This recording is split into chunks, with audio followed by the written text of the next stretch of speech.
na fe ye be rem e wo chese continent ni nyina so ye update ni mo e bana 2026 World Cup qualification matches out of no and so a basuni nyina no ye de ho nsam no more and so e Black Stars I won't cry womo e hye bako e ma oman I fan Mali and so antimi ante anwa game no I won some more now no e say Black Stars 2 more games to go am say be crowd chance out ye win bako ne draw bako na ye ntie nsam from said be a womo medical qualify anwa Morocco qualify and for Tunisia and so qualify na me no kase no man I fan Egypt, the Pharaohs, and so everything you qualify our way. No, you're update about no one who said you know, and some Cabo Sabi be fine here. I don't fancy Namia. Yes, and my Black Stars. Yes, but now pressure no na super. We will do baby at the last 10 minutes. And as a Wontumi now to so pressure say because the see child na nkofo be take an intina mehu enso etimi aba na tuntum nko that is be anim the last 10 minutes yeah there are 3 points na here securing qualification no name say most of Ghanaians na here wo musi ensa bitimi akanti kakra kregusu a ye koyenim but otuado so me hu ni game ne kakra o na otupa ne ni timi de e ofom pa o nuama ofom because no ade pressure ni we say Obershire Blasters game be we no akoma ya na iso koto adro na ya me de say eya no mu kobe 3 months 6 months no ma babako na nke no mu na 2 weekend say Premier League na kana want to be a Blasters e bank enyina ebe wo so kroma de ko bi akoma hey ya da bia se samu kona eweza umu October ya boy akuma ho ba adwem October yi amosan komra na mo de ye mo te agebewu se de Chelsea ni Barca weekend bia ewu yeah champions abonsu so kan yes ne de so fu say no qualify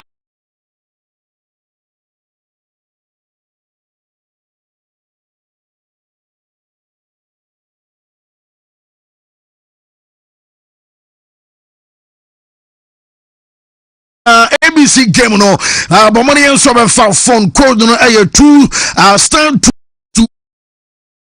2 hash no and so code abono follow prompt and phone network I was on and phone and some mobile phone akita we no medical dey adwo say be a wo be an phone be ano won hia smartphone ana won hia phone bia and also down so mobile phone piano also ultimate channel broma sika sem no brand but money and so aye letters na miensa ABCD ya kan and so request letter Z o select aye miensa ba kokra bema o sika sem e wo so mienu so bemu a ye de bon ana de ama na afre miensa and so bam so sika sem no and so abepagana mom sane miensa nyina so bam na sere o si arrange no na sa ana arrangement so abekwa na chese na o sika sem na aye bront aye star 262 hash na wa follow prompt ama ABC game no and your man so I fine and so adiamao Jackson Abambe Shano ewo dwaswanya na ewo pharmaceutical shops ane herbal shops ni nyina momoni ansene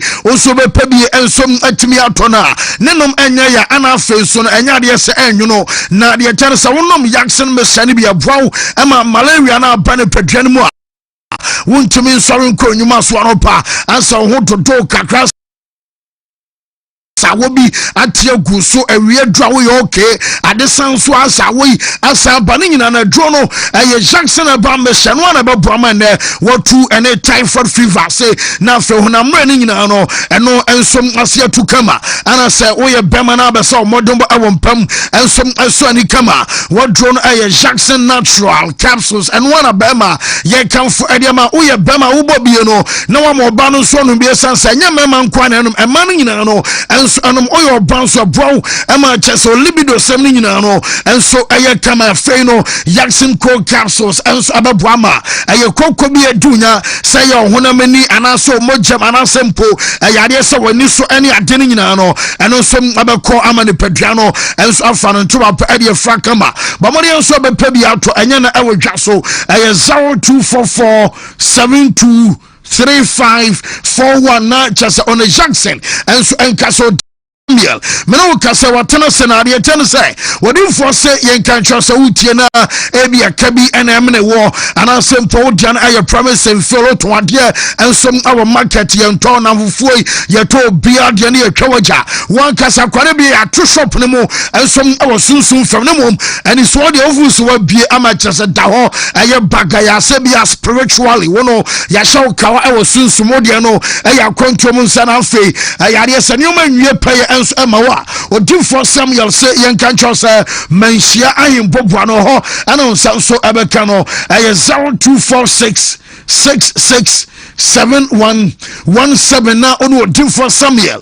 enso enkasana Best Brain Publication Limited onum ana de aye books aye kamadema obano safene bi akura ne satene suku na chasa aye KG1 and 2 a numeracy ana literacy ni nyina no wobenya bi ato enso ade ama obano our Best Brain, our world, our people, our creative art, and our French, some basics, 1 to 6, mathematics, and infante, I said that Bani and scientific computing. Nina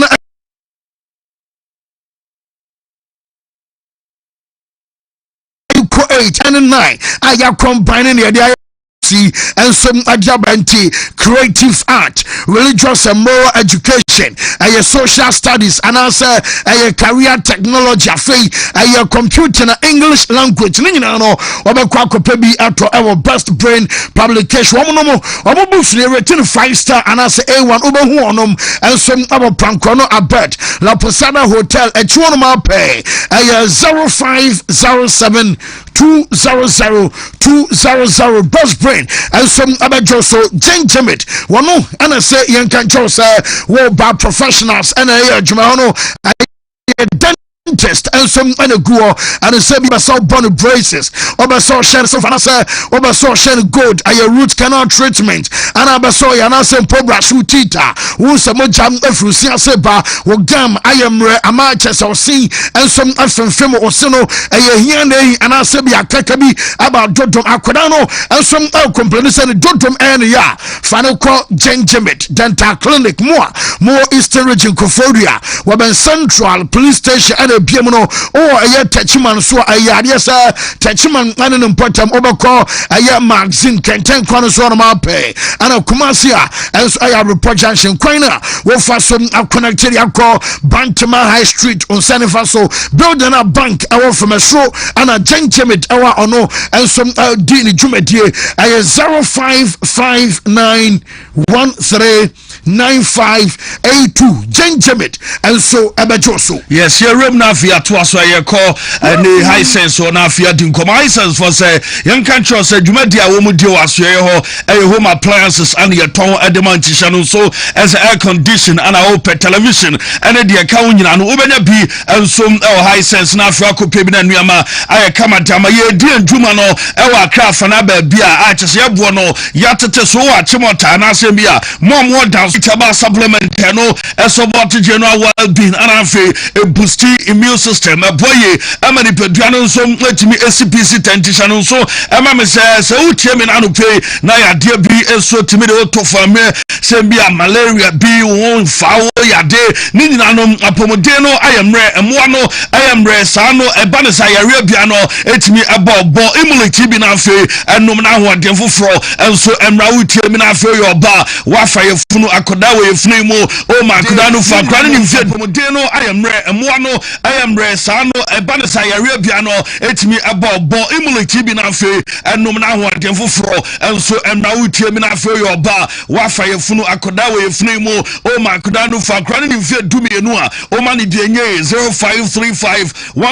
0535112813 now near Dinkomo Semens Vital Bamisha and capsules are guy and American wasem at your nano pesa guy Bajuma and my Bema etimi Bajuma Pem and my Bema Dinino and the same Sobotis here I know and Sumoya Mre Obama Moya Mre Mube do on one day and some Bemu or Bana Phil Messi and also Entame bia wonya bia eno betumi aboa na afo de ene kasa na nasa preka yi enso awie no SMS vital ba fusani ye e woni peduanum to bia na fe doctor e was 0240616061 na doctor encho kwanya obefa so abenuma adre na 3p garlic mixture ne dwumadie sonko e woni peduanum na diama na sonko ne se garlic ya ne dem ayemu ahoden ane atwe ne natural plant juice ane ade bo adwuma atasanya asametu akra na yemfa nsuo ana afeja enkedre adre said esitia ne se sugar level was high blood pressure ana se bia menstrual pains ana afe ha oba obi a oyekese a obesa so ate obi a stroke a chene no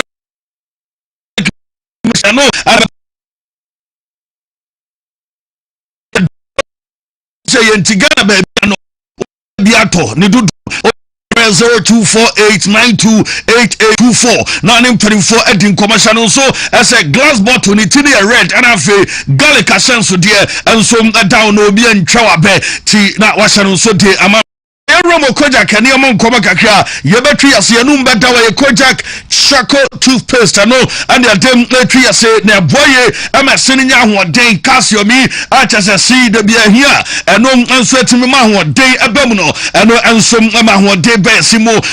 I feel no moon car, dear can say no beer, and also Yeke, one is an answer, card dono, needing answer, I'm a fita ade aman kwade nyina di tu omo se amane boabro mu ko musukuma no pay wo mu pon abanwumre ni nyina no eye de se ye yusu chakori ade aman boa afeyo kojak froko dano enso mo hobi aniti eye ne ye boa na kata krache no eno enso esusanso no eye na enso afi hunum epia wodro eni onum ya no ma relieved ama ho atimi ato 0245559559 0244559597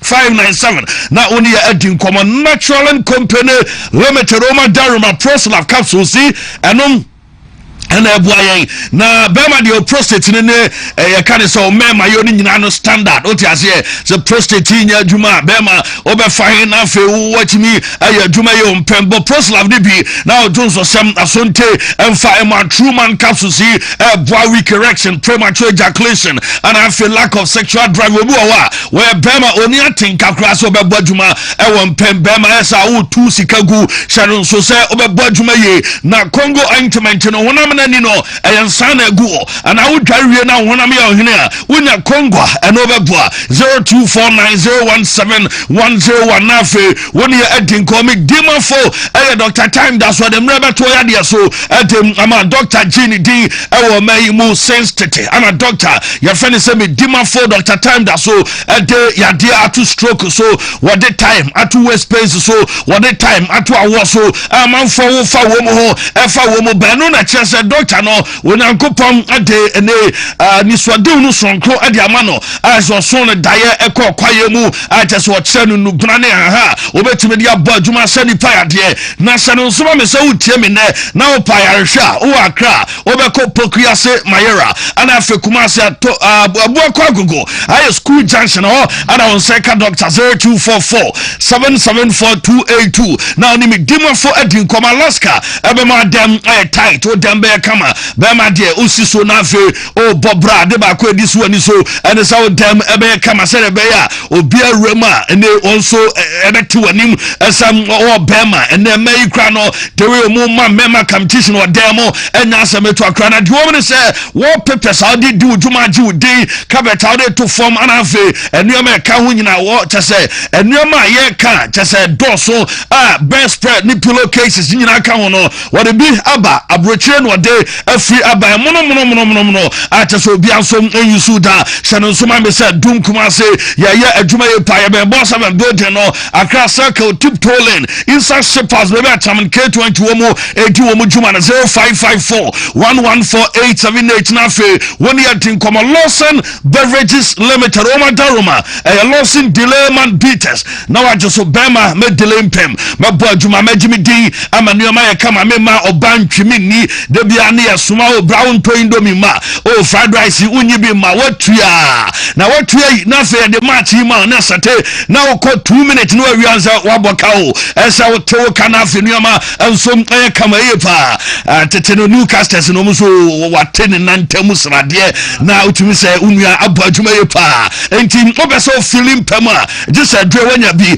na dilemma capsules yi so no di wo me se man menses ne ntam flow ya eno no unya bi a ebo ema ne sisi so de ama hye no soma me ese 0248619999 na mpemfo edi nkoma ni da so ho eba clinic na make am fo edi ama so wani ya oya wodu wani be kire na afem yabwa eyete enesu wani no baako so hwe ya ebekọ na afakosi foforo no so na afo wani ni nyina ebefra enti sane so me sane da so ho wodu wani ekwa glycoma na afe obi a wo hu ade ni nyina no yare sa doctor digjumo dia bibidro saw ya de eye drop bianu a odemo anas almost spectacle sese na fagi treatment and my doctor edamu sonko diabetes no hypertension typhoid ya de nyina semomra mo takrade pot cortes ya be Alternate Kumasi State Parker Dr. Nasi Eya Juma Mwamo Ewa Tabora Alaji Walako Johnson Ewan Cry 0559901234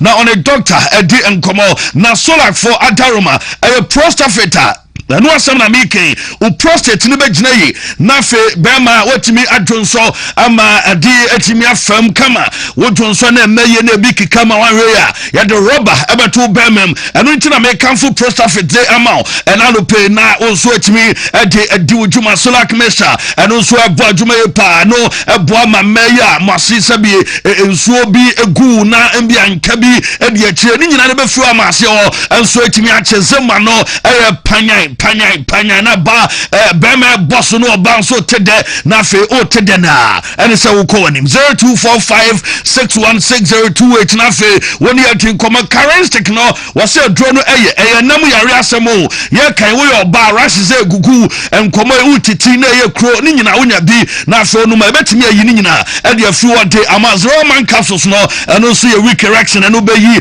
e de afi wo na fe bema awo ho asem de eye de ama nkomo no enwa ya mira unya 0 man capsules eno ababo ahindi no enso daily weight and high blood pressure and afi diabetes so be free 0246348334 na fe woni ya din komo ba hospital and am dey mani trene anope doctor se enkancho sam ebane se utie me na no pay na oyade na dompemu yade anankasemu yade doctor ban efrel ena no pay akoda bia wo buni nsemo school mo ananse ni kotodwe wa bobo ama ne na mabuma ya enko doctor samomra we footballer wanya injury severe wase brow dompe no be yan wadwuma wanya accident wa chinkase spinal cord no ewo ensom atechema wodu ani cho yade bia wodi no wodi atonsu agogo yaben agogo test road 18 junction doctor eya juma 0244988004 na ne doctor edi enkomo na tabia dre water free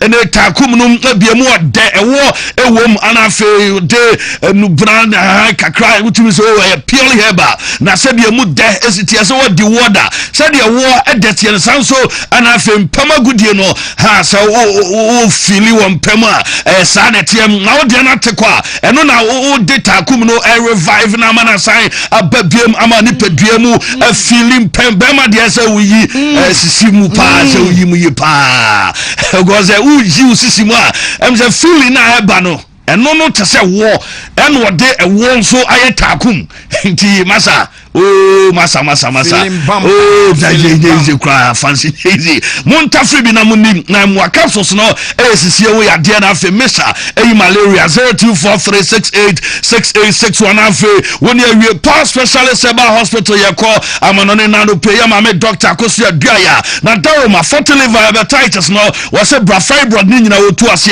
e de ama aduaya eba mala mesia malaria cough care eba Mr. Obowa tonic no so boa amwonum da wo akra benya SCP road no our power hospital Baso Kumase Feyase Bosumchi road our Duaya Johnson mo takra do record wa na GS state wa 0244 544-422 nafe when you di komo JC replica papa quality black stars ya say de mu da ho utimi shebi nante e ma ne kama de wo de ko Americans wo timi toto herebe ya umpe wo asama na age quality one no na aboa clubs no so resume club jerseys e wa 0547 047 771 0203 682 641 0203 682 641 na wajiw JC papa replica no de kama enye jirija fancy.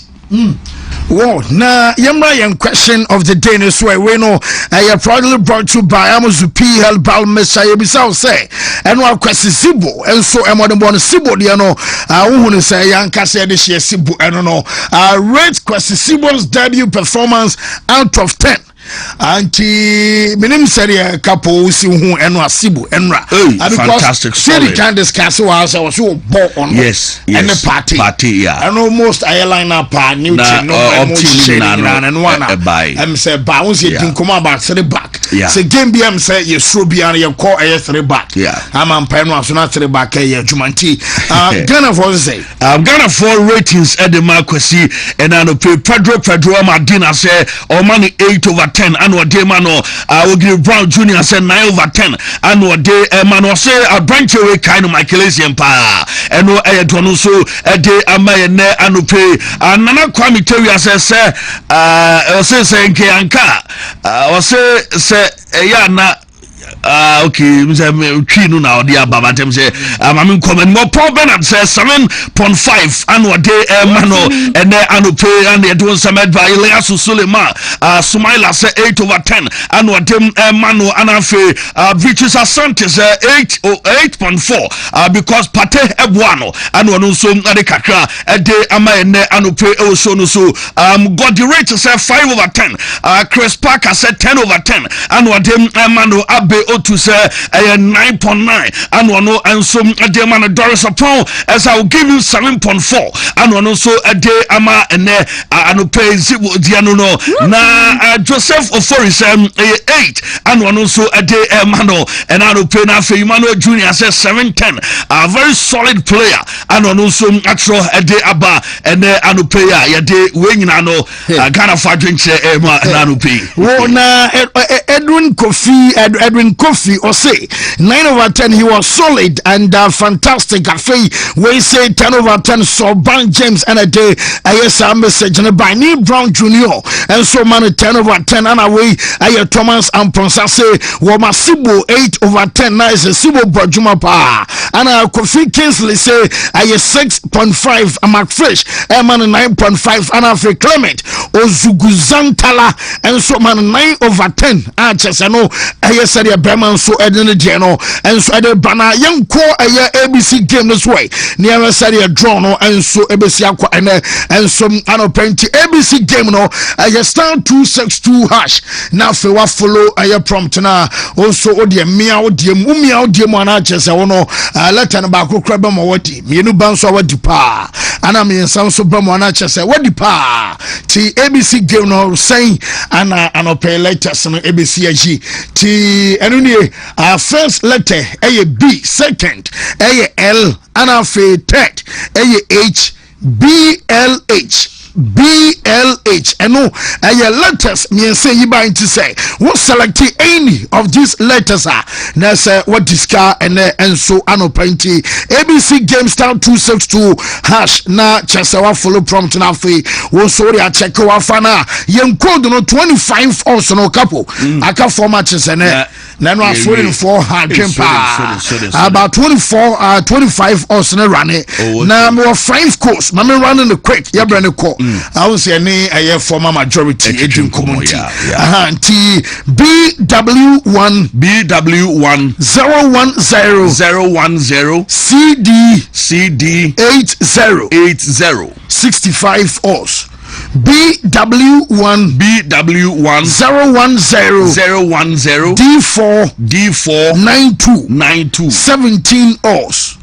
BW1 BW1 010 D9 DB. That's a also near DB no. Oh, and we have 15 also and the amano. Yema 7 also BW1 010 E5 58 7 os no okay, last but not the least 5 os on your screens. BW1 010 EF 0F yes and no and so and no okay yes you come on no and B and B so be on board and B fast food I say branches be 9 to me na kan say me hu manager ye tini o maso na fe e be ba on board I say ni sa no bopa be do na no be bia o che aduan no nyina no TV ni da ho anti ye be ma na kwa ba nchi be B fast food no en de sensitivity no B Max International Barber Salon and so our Domi Pillar 2 Chris B Chris B location Domi Pillar 2 anti B Max International Barber Salon am so mo ko nyina obi edi adanse wow kan an important and kan for the omase and be regions how do be asinti I Black Stars am say but yes tanta hooks so tu nyina no I'm sharing your mom's who was I don't know majority can from majority coach in it on the Mali for now picky said on the kind got Tom Cynthia and come honey papa on where coach hey fancy guy well, yeah, come on, live on Wontumi TV live, our Facebook LIV, capital, and I say I block letters in caps Wontumi TV live, and a YouTube, Wontumi TV live, and a TV digital satellite, Jumanano, Ukraine for stories, and my till for and live on the show. This, Wontumi Sports Buffet, you go for it.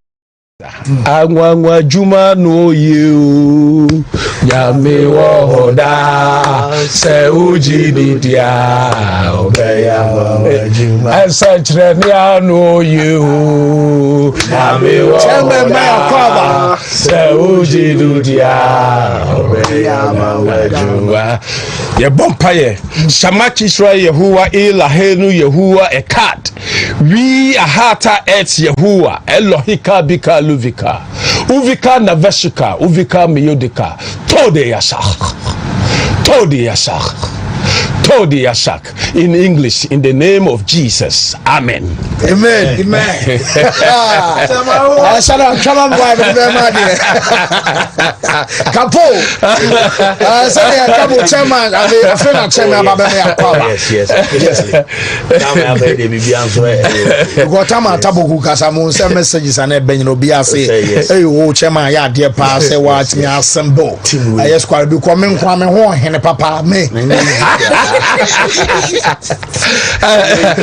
Na guess it is how and some our continent international pay no yet more na so bank say bia wunya time the Mauritania pay wa buy de yan jumari en fan say Wontumi Sports Bite and so ba wunya time Mauritania dia na chele say na ko anu ani nyano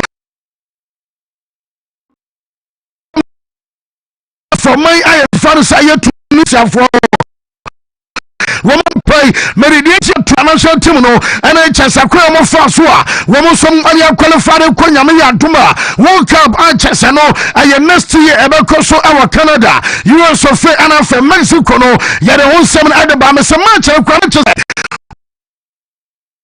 woman some area just so ya your friend say Equatorial Guinea omo ball a goalless draw answer 90 minutes plus a 3 elko a 4 and just a bono and some fast defender one ya just all shadow bono what me shadow bono and namsua ama just a Tunisia mano woman some again qualification enra na jetan say wa bro moron komeno woman some question Zambia economy yero ama polo for woman some antimi ante him say Shadrach mama aya chose Morocco no na couple ball di amon fire ball na amon fire ball come in passa Morocco na nyame yarama December me yaba AFCON no na Morocco fo ni omoba Zambia ni odi ahanioma wo som abayi ade future say wo som afan mo ansa Morocco fo no clubs no kwatu koya buorma flight no aye chartered nanka besabia national team Manchester King Mohamed Assis ansom ya brana wo som ani ni o ma sham ti say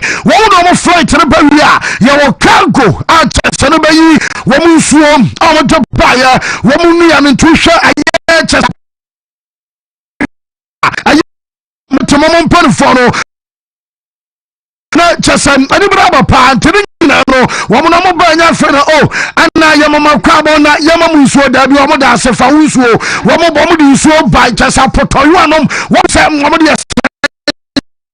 board de ten bi homo di ngira bi bayo wo mo ngare chesa mantanam ni ade de omo beda so e dia structure se bia wo ko gym na wo ya workout bia sa floor mat no ana chesa kitinkiti bi na mo da so ngare structure no ngira no Morocco forum ade bi ba onum se kapo de omo yi o ha de ba dia e screens and omo yi no tutum se we aye de bia coach ana chesa na technical team aba use and some our dressing room ba enya fe na TV na ba no ana enso ana asai ana remote ni hu awaya wo mesem akodi aye sports minister ho wono so awatu kwan masada bi wo ba wo mo do mo ni o manso ana banti screen no wo mo ba kom ayi mienu abayi me so aye chesa mo fo ko awea we aye ko mo fa so a wo mo so apopont no wo na sem no a wo mo kwa we kwasha Zambia economy enu a wo mo so ade qualify and some other co-worker move to Koya walk or train a piano and me obi kromadiane what was at the time woman be there from crank to crank and some Banti Morocco team no baro pay no ye day after 10 from itinerary and some my for another pay no and some our show no so and kakra frimo and some not aba on but ya tuja sa ana sa ko ba se Egypt ameno wo mo so ba so qualify ya kina faso wo mo so adin kunim ana na onya maximum points na chese biam ma Egypt ameno wo mo so qualify tampa na o mo so awiya ta so mo salanom am so to sha aye o mo group A na chese Egypt ameno qualify na wo so akonya Ashraf Hakimi enso atade ya ka kwadana sema kwadana ni yese heaven no ayeni den so ane yaba a chasanya afe na mutia masa ane den so pa kwadano Morocco for we game on say team bia ti say area Hakimi aye star boy no akabia Mohamed Salah and some aye star boy ebia Sadio Mane no omuna wo mo stars omo kwa no mo game na yana security our south front no and some aye very tight pa na akwadano to be BT and security team Mama Hakimi and some Akurano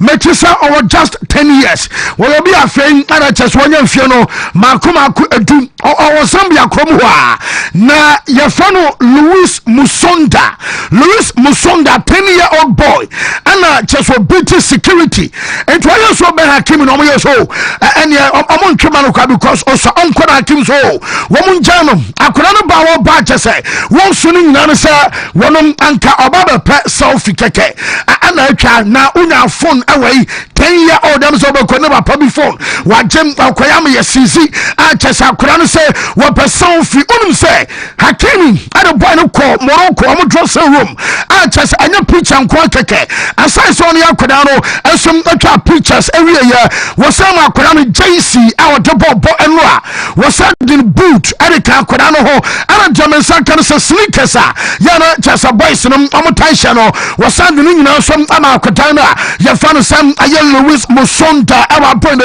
Hakimi AJC enye no wakas o shenkra na bosi kamu a chasa fie jedum a wo chere de ebi anabi na we no o yesa kwasi ekom wo unu yakuma school fees na yankoto a wɔbɛhwe hene kyɛsɛ no bra wabransa no wɔnya atadeɛ no wokɔtɔn enti Louis Musonda our 10 years enya Hakim a boot ɛsa nya no sneakers aka ho ɛsa de no jersey ɛsɛm ade so akyɛsɛ no nyinaa no ɛsɛm ayɛ kakra firi hɔ ɛde ɛba no pɛ no ɛsɛm awɔ show no so afei ɛna matches awɔsa ba so no anɔpa meka nsɛm pi ade kyɛw sɛ yɛwɔ big game ɛso our continent no so a woduru ayɛ Bloemfontein ɛhɔ ana kyɛsɛ Bafana team no wɔn ayɛ Ceramic ɔmo ne ayɛ Super Green Eagles of Nigeria ɛsɛm ɛbɔ ɔmo game no na Stanley Nwabali deɛ minim unsoma reported am authority so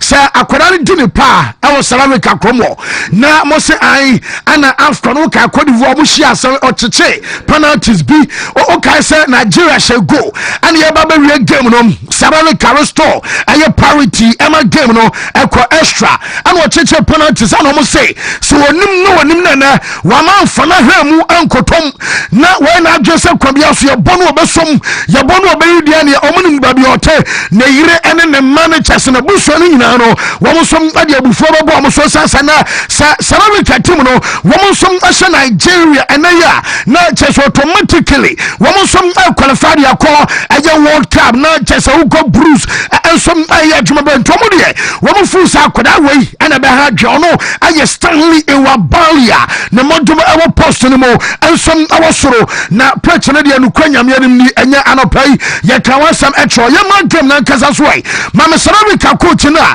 ye fa no who go Bruce opani ensom adin komosi we no ay opportunity ensom arma Bafana sa wo mo be hye ene no mo so qualify ana de obeso kan nyina ensom atwesa omani team awo no sunim ball ana ball Nigeria for no our stars across Africa just mo ball ensom our Europe no ana chesa identity sa on Nigeria aba onyama de se be game bia keke ayama and worship who go Bruce proud to game no one some other central for dinkomo our press conference as in say and a hugo and some other tuja. No, if we win the game we are qualified. It should be a miracle if we shouldn't qualify, so we all know that. And it's a big opportunity to win the game. But again, we are playing against a very good opponent also. And it's not because they are 6 points behind us that you have to think that Nigeria is not a good team anymore. When you see the players there, they all play abroad in big teams in Europe. So that means there is quality. But we don't have fear to play that game of tomorrow. It's a big opportunity we have tomorrow. Yes, and all I semi coach I find who go Bruce and our tenant casa ya dinner accepts Emma Yanko Italy and Ra woman some RHS on my I find Israel I'm game no and no about so dear mommy coach and coach ya find Genero Gattuso na will be on him Gattuso time no born Bobby and new cancer yes I'm quite chini a Cairo one no over Baba 26 or one I just want say na body sano 5 ne chasa lalas ne aye mustach ni nyina na fuku ha a just want born adret said you know I was one some abona na game no we share na we yate na just we share na we yate Israel woman Italy omo pam so pa ama just no 5-4 and about say Italy omo no woman some arma just o me ya for say Israel onim say me no ka say woman abo aye 4 matches and Italy woman 9 points omo da Norway echi Norway so about 4 omo 12 and just omo 100% record and some our group no mo na omo we game obi e ho asema ba ne de kokosi ya asa Italy players no omo supporters ahona ya hu say as a coach na ya fan say aye Gattuso akabie na Israel player bi ye numa small kan one coach no moment ni we dey general Gattuso and I catch aye Israel omo players one come on to see me see wasum no wana Nicolo Barella and so we dey Barella reaction because omo no maybe I was so when ya kwada no hwe Gattuso who dey Gattuso to me e to me say no Nicolo Barella so catch Israel players me coach the one yam promises wo and was as ready Gattuso Ekanas was what done reacted to a summer Israel in the can what tenants or so upire no bomb home sampa me bomb pa will be answering to me I just say what you say I didn't sell it as well only as when you grab I can use and Kebia by Nadia Gattuso Gino Adiano Adasum I just a coach any opponent and some player and you know not make no person Alexander Isaac and you'll be a since I get 25th I am just almost a 4 months and you and on your best 18-20 minutes to be and some about my Sweden our bra woman who game and our Kosovo na Isaac and you own himself for the first time I think and Isaac and didn't come out the last one I transfer market to the other buy and your statement our to buy them radio what we come on one kasa kasana yes Isaac I say the transfer I want some buy I and why you say Newcastle upon for fu a big dinner to maybe a shin JC and a Sanyo Marino was in your Biana Becano and some show and then some man for so kind and to me painty a full picture Emma Hunyama and then some across our Newcastle woman some Aswana Davofobiano I had already sound common in a mom the year upon a Sunday was on your body be and some apple and I've done a near and some say ne die so ana ba mesansa na obaso born so ama Liverpool team no ana na ye kasa na wo bi ansom anim say ye wi international break no no Isaac no e koginam anso ade ama Liverpool na o say anioma koso e wa bra chese camp and ya de ni focus ansom anu say wo be koso born game to the tenten any tietia ni na no say the most important thing and say ne wonom ada so born bowler enom aya sama player na fan say Isaac and some area tuja na big game back to Sobia and some Asham aya Martina Hungary and Portugal woman you know some Abasiana aya game back aya resa Portugal from away to aya Hungary about aya 6:45 for Anasa game no and some Abakosuna man back 2009 when him say you say dreams come true ampa na shapicha we sir the award screen ni fan de ohuno eno you see Ronaldo ana de ya second no na wono ya kwada that time mascot o wa ye hwan no aye Liverpool boy fan say Dominic Soboslai wono ana ya second red and so our benkum so on your screen anches akwada ni na we aye game the year 2009 ana just some use born as a mascot ama wodina mu ama game Hungary and some other Portugal boy na Ronaldo abo Adama Portuguese national team na akwada no sama me video na time no born board man live say kudum sa obianum say oyobia oyo Ronaldo fan pa na wo share go won wo share go no e wo form so e wo local room sometime e wo Leipzig na wo share go no all celebrate to say Ronaldo su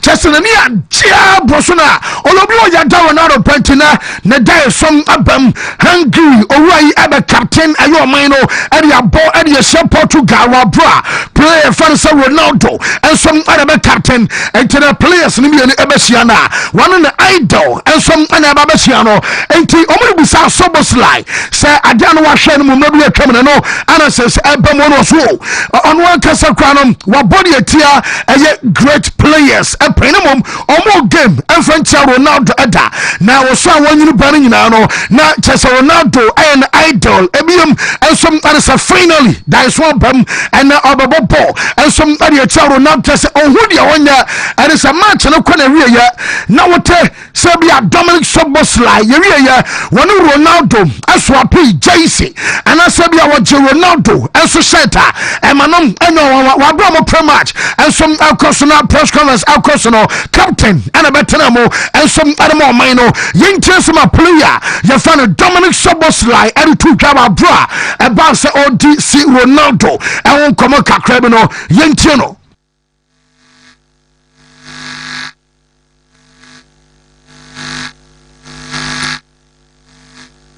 Yerasa and some branch and fanasa Dominic Sobos like the two canning no Yabenya no Ediama Yetel for an pay life and so I was shown us our running on your kakra and some from Abashak Mocha Cabos a womb I was here because of Ronaldo I won't come Zaza one I don't never bono arches Aquatano and some I can send P ever brano peno yet update the canning and some at the Banonia ready dear Mommy coach and fanasa Roberto Martinez ono and of coach ayo main I fanasa ayo boardroom now Roberto Martinez no and some that do come kakana okasaye and the Ronaldo Martinez abaso chesa Ronaldo no bia nyanya na agye se bi obejama na akoti odie ye tie Martinez ya baba back to Sobos like you know was Ronaldo no onyan kancho bia so retire na still no woda so mfaso and some Adama Portugal team no yentie said your coach I fanasa Roberto Martinez esidin nkomo to be the best that he can today, and I think that the key of success of his longevity is that he doesn't set targets, because otherwise I don't think he would have set the target of carrying on playing after 40 years old. So he's a winner. He's somebody that he does everything right and he wants to be the best every day, and his focus is today. He brings a lot of energy, a lot of ambition still at his age.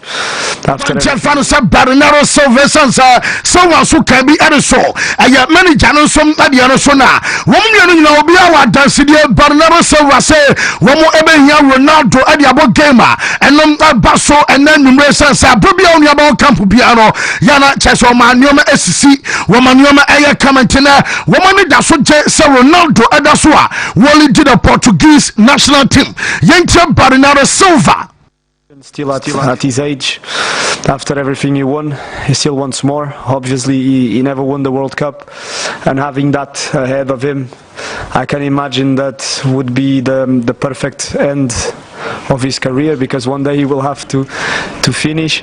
But yeah, mostly his ambition, his leadership and his experience in these kind of moments to put us a step closer to our goals. He brings a lot of energy, a lot of ambition still at his age. And I draw more quite more archers on Yoma. When we can send on Sabbath me a can simple and Yoma or my neighbors from Yaning and I know I branch of Fanasa Ronaldo and the matches in Kenya see and Openo Banana Silva so Bonabas Wafi Yanko back near some captain and some Adama hungry mino I Dominic Sobos like Odin Comodia Fa Ronaldo on one cast an idol and one Yentia Sobos like.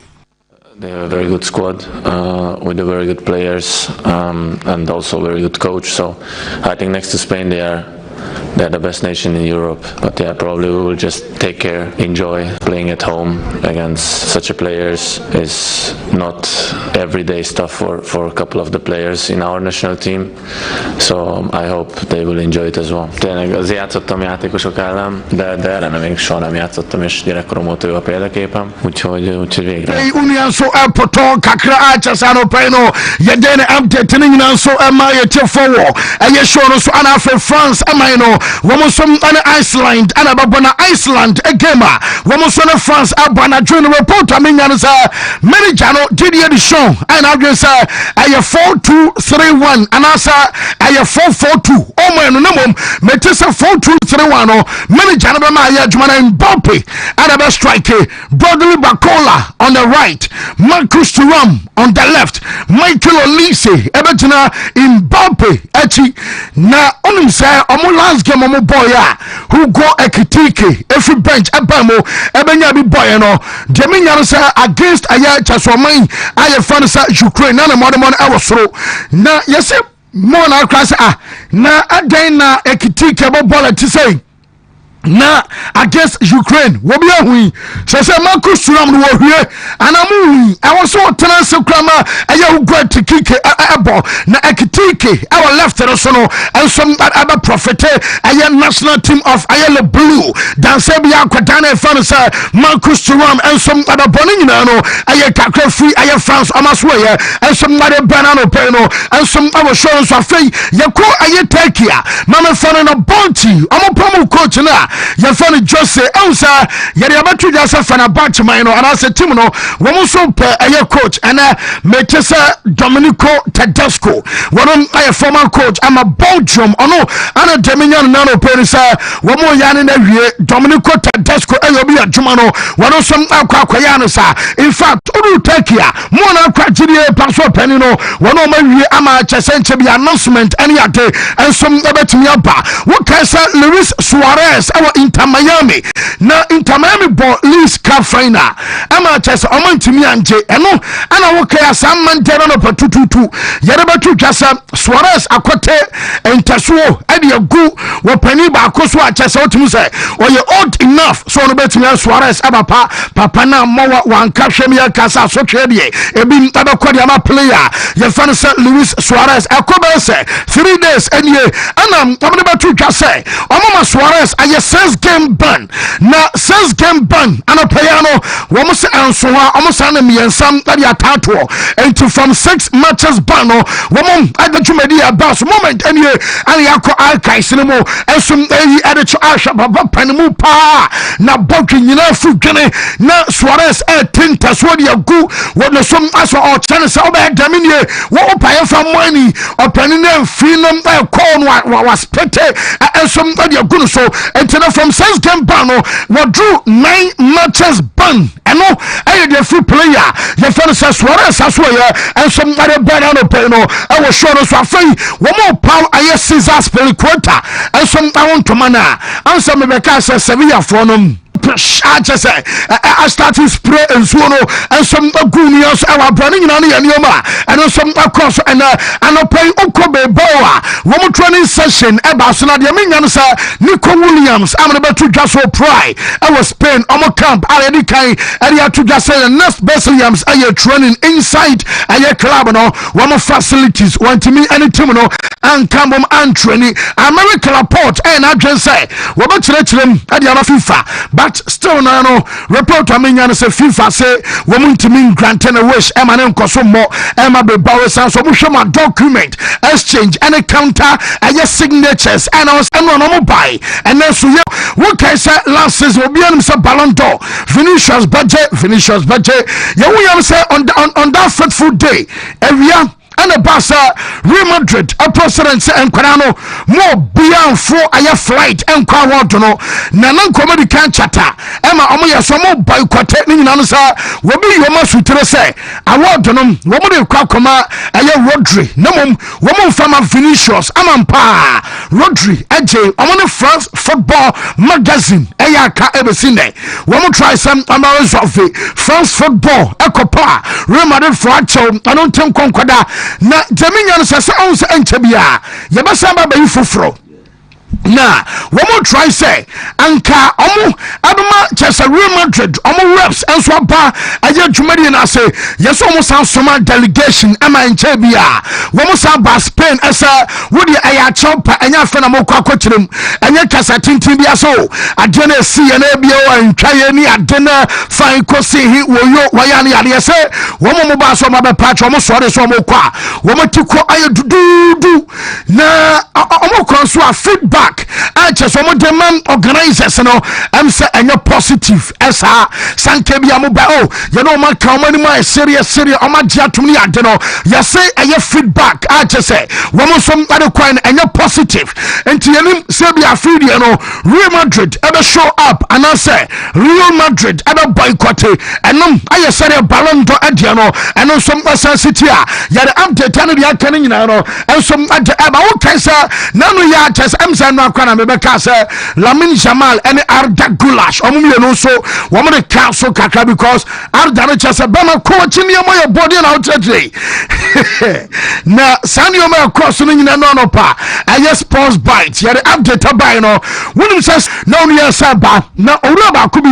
wasi a campaign ade ma Besiktas enso our Turkey ye fano Batuan Karadenis na Karadenis anwa say omo time no se wono anankoy Arda Güler anko gun ya head is bima na no nyina akra papai na ne anko bedi red card akra watena nchen na osen omom time no na ye bobo wo dey imagine say what should be 6 na wanya free kick ebebo a kwawachi a wo say ye memasem twitwu ni kakọ to ba abegina ball a chinko head ukra dada na wo say wo dey imagine say ye bo Galatasaray ene bia Fenerbahce na Fenerbahce asha Galatasaray 6-0 no manya free kick na ya de we ka red card makoma ku 16 na ko bedie wo say red card nko makoma ku 16 no ball no asesa ana chesa akura na fan ho adina ko wachi na piano ya county na weda som ball wachi ani adinto no de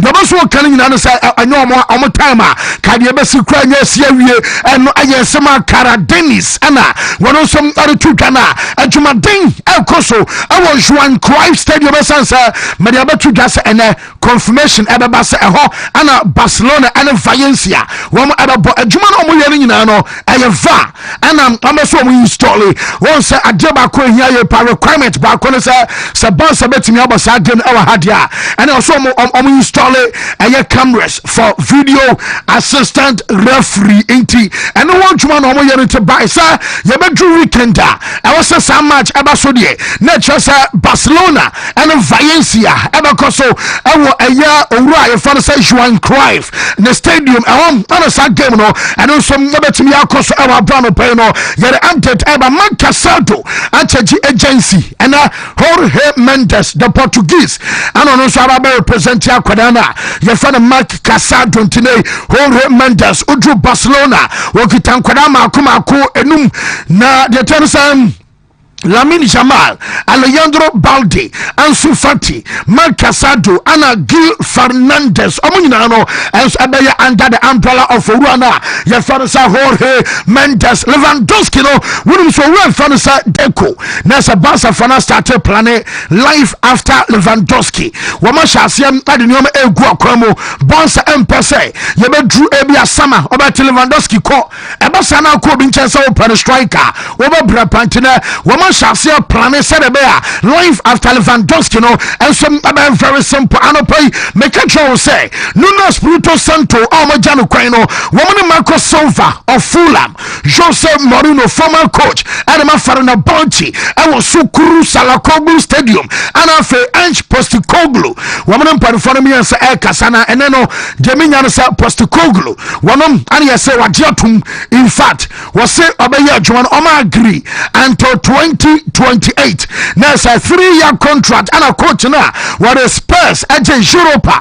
One of the German Everman Empo report I'm a crime Sankano and say your international break where Yami Adama weekend more travel and some Akko Emirates Stadium and Arsenal ever fear woman Bobo Fanasa Forest and a ball and your Gamma Ange Postecoglou report I mean so no and a day a Timono and some other as of now BBS Sandia one of the belly Timono and somebody ako ewa brano peno and so I update about goalkeeper you found Andrew Onana when you so nano mabuki I medical German say Trabzonspor and so I don't know I was at Basunti die was way no metis so free I Cameroon eba nyame amo cheneti ya wadana akwadana you found say Andrew Onana and some other fly and somebody ako take na wakwa medical no and so I am Trabzonspor and I update and so abana akwadana bobo and Chelsea William Estivao I could not say one obano now on some board benya bi abobat one nan so die dasa ebeyen tem say am some more na omu from krom eba ya na ye omu kakran kakra bi okrom si Cologne bo kwa bad man koda no ya de bato no ba ye wabobi anje man of the match award our Premier League ni mo our Brako Palmer enso anyhow na no boy ni say I say chesa bona adwene no ntia so kra one nan so die dasa bono one so ebenya bi abose na nyina no ye said your manager no agene die sans oba kobama o treni pa etini jumadi awodi ana manager no and some mahwe so am playing time and say oh you player now manager no am playing time I was say we pay no our pitch so and some adema and the most important thing and say we be getting manselo say okay name abaye na name my fiafia ju baby we ma pejana de chiro nnuane yɛ so decide be a European game no wo so mbetimi awram here because oh ya hwehwe a wo mo piapia rough wo mo pia wana wo sene ana hoden so wo mtine boy no say wo mo so be gani muscle no mom de hia ne pa ne hia ne kese pa any speed and in the style of play mazo dia say ne obetimi abona so abotawu kwa adama trowa wa boku tu dan so onua da bi o te bench to de here ne pa no speed no wa bono akase besemi yankwa na fe wa chesena me yahe na wo say English ayo brafrikasa no wo sua na ayade sa João Pedro no and Andre Santos no ma catch no say brafro de ompo I was so because I am very necessary and no na babua na ma wo so me adapting tempantering na no nyoma no so amfani agra yare update ebeye yem fesna yem amehwem kakana fe yemra aye Black Stars again so this aye Wontumi sports buffet yento aswe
na YouTube and so Wontumi TV live inti eno and so na send you bibia I find here. Oh, come on.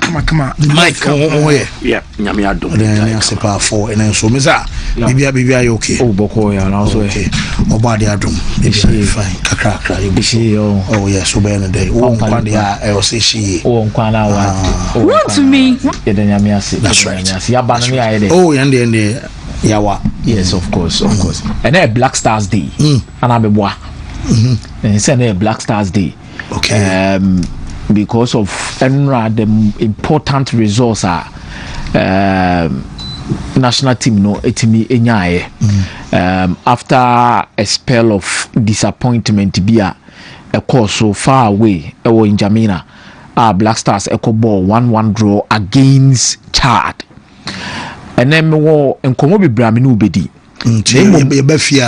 Oh, but and I said, me a cry man near Black Stars because more same be breaker. Okay. Aha, more saying to say be a mic more man on the 101.3. I was a rating seba. Every single player. Number 2, I was a bit discussing how the future looks for the Black Stars because fancy. Nyoma bi was say nyoma bi there. Ona per se nya former majority honorable chairman Sabonsu. E ma ne Canada. Almost so na odina yes. Komo 1-2. Komo na ni di na ma nya interest o san komo ni no. Mate. Ya be ba so new. Yinti o kakre. Say it's young Kuba Rio. Okay. Nigeria boy. No. I'm dive straight and call. That affected the time of Ghana. No man South Africa question. Benjamin Asare stands a better chance of playing at the FIFA World Cup more than Victor Osimhen. That is the danger of what has happened with Nigeria and your qualification process. It has been a turmoil. Nigeria with GDA say Omoko have confined now. No, it should have set them off to continue to stay at the top. And being at the top means playing in top competitions. 2022 Nigeria and World Cup in Ibi because they met Ghana in the final qualification phase. home and away, neither side won. But by virtue of having a superior goal defense and a head-to-head advantage, Ghana a qualifier at Nigeria's expense. Sir, opportunity no. It paved the way for players be the party, Kudus, Semenyo, players who relatively had lower profiles than the stars na omu dominating Nigeria team no. They played at the Mundial, at the global stage, Nigeria back period, we saw them at the AFCON. And the brand of football they played, with Ademola Lookman, with Victor Osimhen, and other individual players leading the charge. AFCON qualification process for the next AFCON in Morocco. Again, Nigeria's qualification was not smooth sailing, but eventually they cemented it. Into Nigeria bebo AFCON nibi. Ghana yembobi. Then they had a World Cup group. Fancy. Sesharak Bebuaya over Nigeria World Cup group in Infantosomaye. You look at the countries in there. Yes. And then you'll be so much surprised as to how Nigeria have not been able to capitalize on the quality of players at their disposal and also their name and pedigree. World Cup near started say yekono. Nigeria were one of the teams that showed up at the World Cup consistently, especially in the 90s. 1990 Oman Kobe, but 94, 98 Nigeria were there. They added it to make it a triple appearance at the World Cup in 2002. 2006, Nigeria missed out. 2010, they bounced back. 2014, they were there. 2018, they were there. In between, another hiccup. How do Nigeria recover from that? This is the reality. South Africa bought 7 matches with 16 points.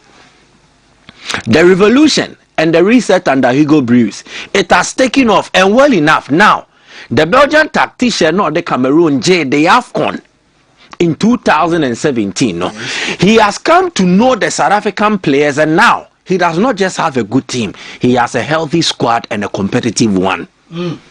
Into Hugo Bruce, any players or more dean, said in Nigeria a boastie of Nibi, but he has a team, something Nigeria can also not boast of. South Africa wadia bako, the team and then the coaching. Nigeria Nibi, Nigeria have a squad of good players. They don't have a team, and the coaching has not been so good. Yes. Nigeria is here. The conversation around Eric Shell and say his appointment was a mistake.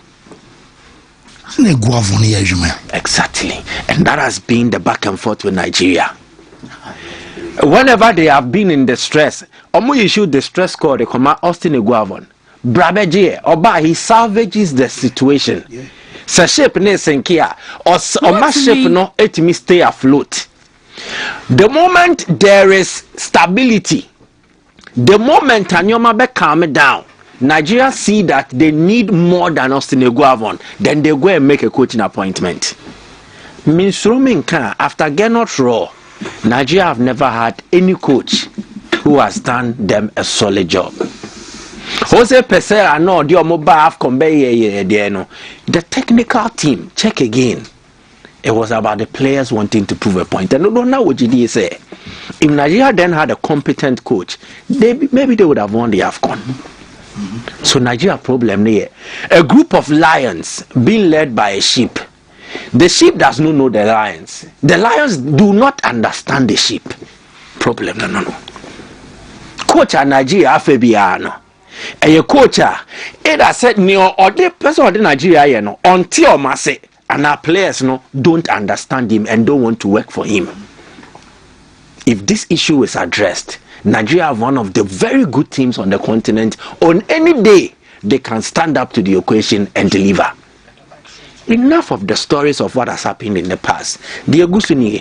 South Africa was 16 points from 7 matches. We about 7, a winning 5, a draw 1, just 1 defeat with a goal difference of +8. Benin are 1 point better than Nigeria is, and Benin have won more games than Nigeria have won. 3 games won, Nigeria just 2 games won, with surprising draws against opponents they shouldn't actually have been drawing to. Yes. Shadrach again, help us. Okay, qualification process now. In Nigeria's group and then the games they've played, CAF World Cup qualifiers, you will see disappointing results. Games was in Nigeria winning, especially at home. My bottle P. My bottle P. My Kennedy. And then no yardre. My bottle P. Let's say by 5 away. Or him say or Omoni Zimbabwe about 1-1. Good. Away. Zimbabwe or Nigeria chromo. Thank you. Just say Oko washe Rwanda home and away. Washe Rwanda home and away. But so the only wins for Nigeria are Rwanda. Then the rest of the games. Anna Oba down so Rwanda for and was Sane Zimbabwe Kobo 1-1 ewa away. No San ball 1-1. Zimbabwe picked how many points from Nigeria? So I pick it 2 no. Exactly. And was Sane Lesotho ewa 1-1 ewa home. Lesotho. So there was Lesotho now when you charge and I know. There be said a few Nigeria both only Lesotho. Yeah, from a home. So in the Lesotho game, Krano. Lesotho na kwashe first. And Sana Sami Ajayi ebete kana more later in the second half. So clearly, you look at the home games Nigeria have played. Wontumi. What was Zimbabwe the eno? Lesotho the eno. So clearly, Nigeria's World Cup campaign has been affected or bedeviled by those 2 games. I'm about 4 draws. A home game against Lesotho, a home game against Zimbabwe, who relatively are the weakest teams ever group in him. Zambia winning, Zimbabwe winning game back okra. We about 4 draws.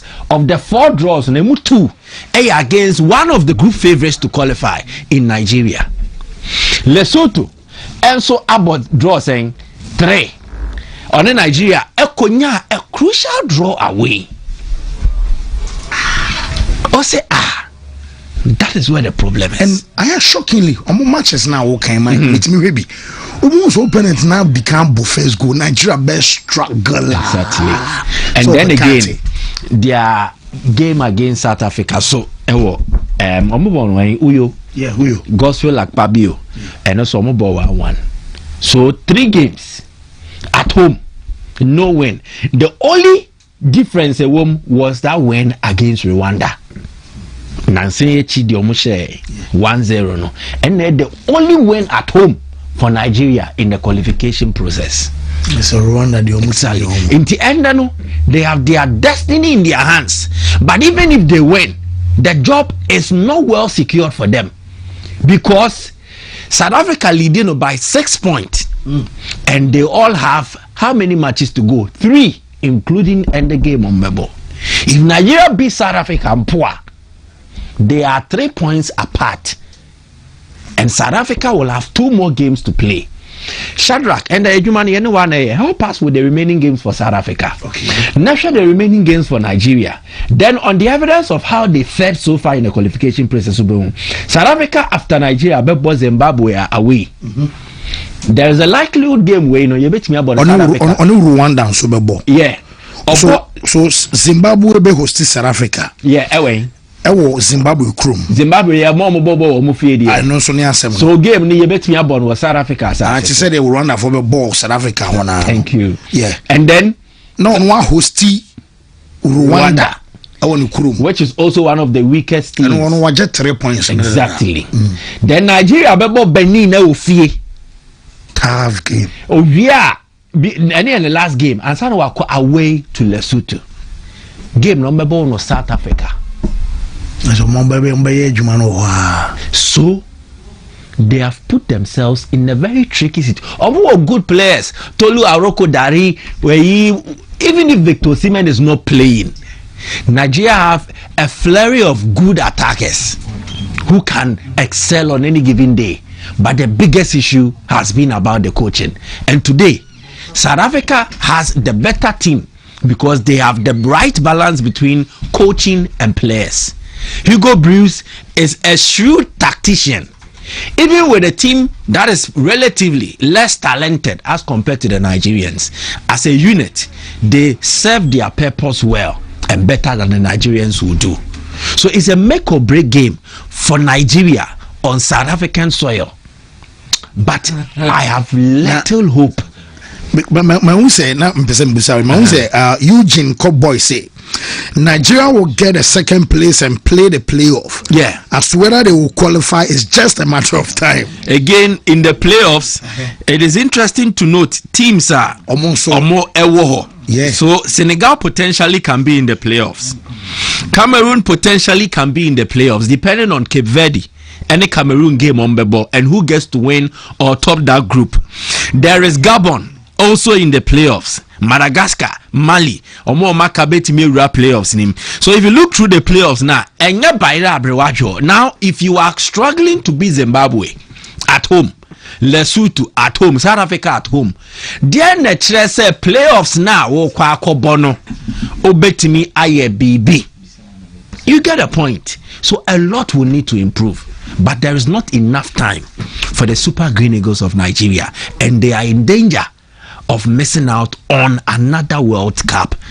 Menkaisa Nigeria may say back-to-back World Cups since they started to make an appearance at the Mundial. They've not done a back-to-back absent. They've always been present at least one every 2 World Cups. 1994, 1998, 2002. Off the scene in 2006, bounce back 2010, 2014, 2018, off the scene 2022. Are they going to miss another World Cup in 2026, especially when it has been expanded? First, and the BM Africa countries are more codorson, and will the Super Green Eagles miss out? If they do, the only attributable reason as to why they didn't make it, fancy definitely will be about poor decision making in terms of coaching appointment. And then so they're pitching in your crowd. I say, Nigeria for need to pitch, you know, say, for South Africa for Lashada. Now, pitch, you know, almost to pitch in this day. And you know, much you say any pitch, Yanko results now. South Africa, the Enka, rested their P. Now, if you move me out, come out with Bobo. I don't want to overture baby or Momono. She reasons. I want to overture baby or Momobono. Then I'm not baby or Modebo. I am tipping South Africa to destroy Nigeria's momentum. The worst for South Africa in this game, fancy, will be a draw. South Africa to score first, I won't rule it out. Nigeria will play under pressure, and South Africa for the bet made the deal mumu. So I am tipping a win or draw for South Africa. I am tipping over 1.5, more than 2 goals in this game, and then South Africa to score first in this encounter. A better ding at the Super Green Eagles of Nigeria, and they are in danger. They badly need points, but it looks like time is not on their side. Well, now I say the probability of Nigeria to qualify is very low. Pipette, Danny, and Adebayo. On my way to work and watching you guys from Pickering, Ontario, Canada. Keep on the fire burning. I said to Ibrahim the day, yes, I message and so by. But since you guys are underestimating Benin, they are not that weak. That's what we are estimating. Benin, you can't say. Home to Lesotho. The probability say on so bet me I found. No bet me I found 1 point no crown answer be saying. Say Benin leading Nigeria 1. Yeah. In the event Nigeria loses, not Benin is Lesotho. Or leading Nigeria by 4 points with 2 games to go. Yeah. So on the way is here. Benin crowd say 99 baby. I don't want to now Rasa come to use more. Now why the Benin coach? Kochaki the Benin. Kochaki the Benin coach. Yeah. No check. Hey, almost Nigeria former coach. Get not throw. Oh yeah, so on continent no more. Get out coach. I don't. Nigeria for no, but he's the last coach to actually make them achieve something in terms of World Cup qualification. Nti ejuma no, Benjamin Asare a better chance of playing at the World Cup than the Super Green Eagles of Nigeria and all their stars. Ademola Lookman, Victor Osimhen, Victor Boniface, why?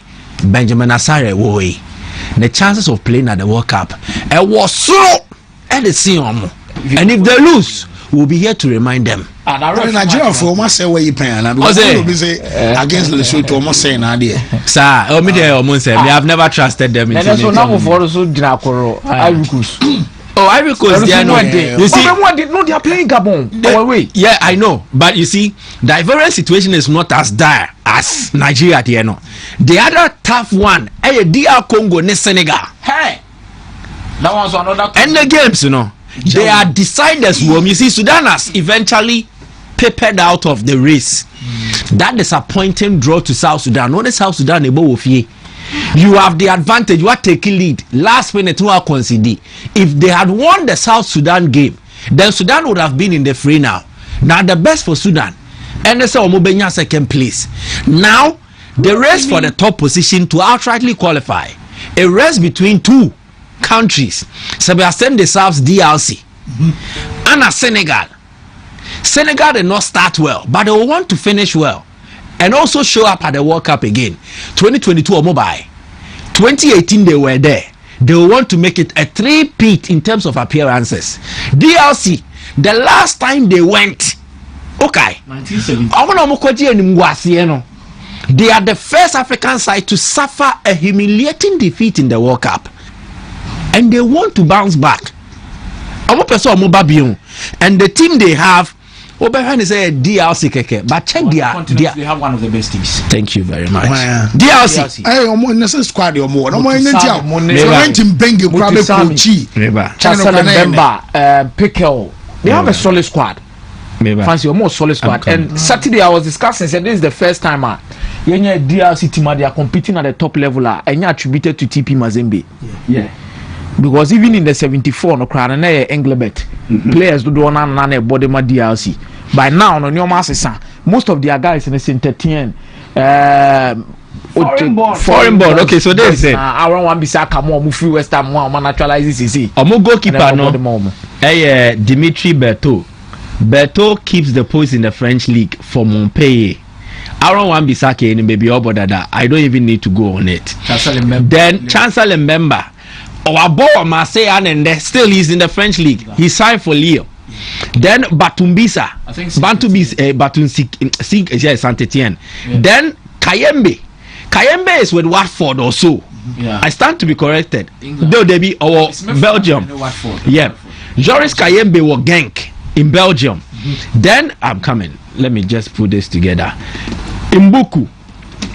Nathaniel Mbuku Ebodema Montpellier in France. They have Mutusami. Mutusami Ebodema Sevaspor. Ewo Teki. Samuel Mutusami. Anna Sadiki. Sadiki is Sadik Sunderland. Yep. Yeah, Sunderland midfielder. Exactly. Gillois. Yeah. Anna Kayembe Edo Kayembe plays for Watford. Cedric Bakambu. Juan Wisa of Newcastle United now, formerly of Brentford. On the bench, there is still Meshak Elia, who is part of the setup. Then they have Feston Mayele.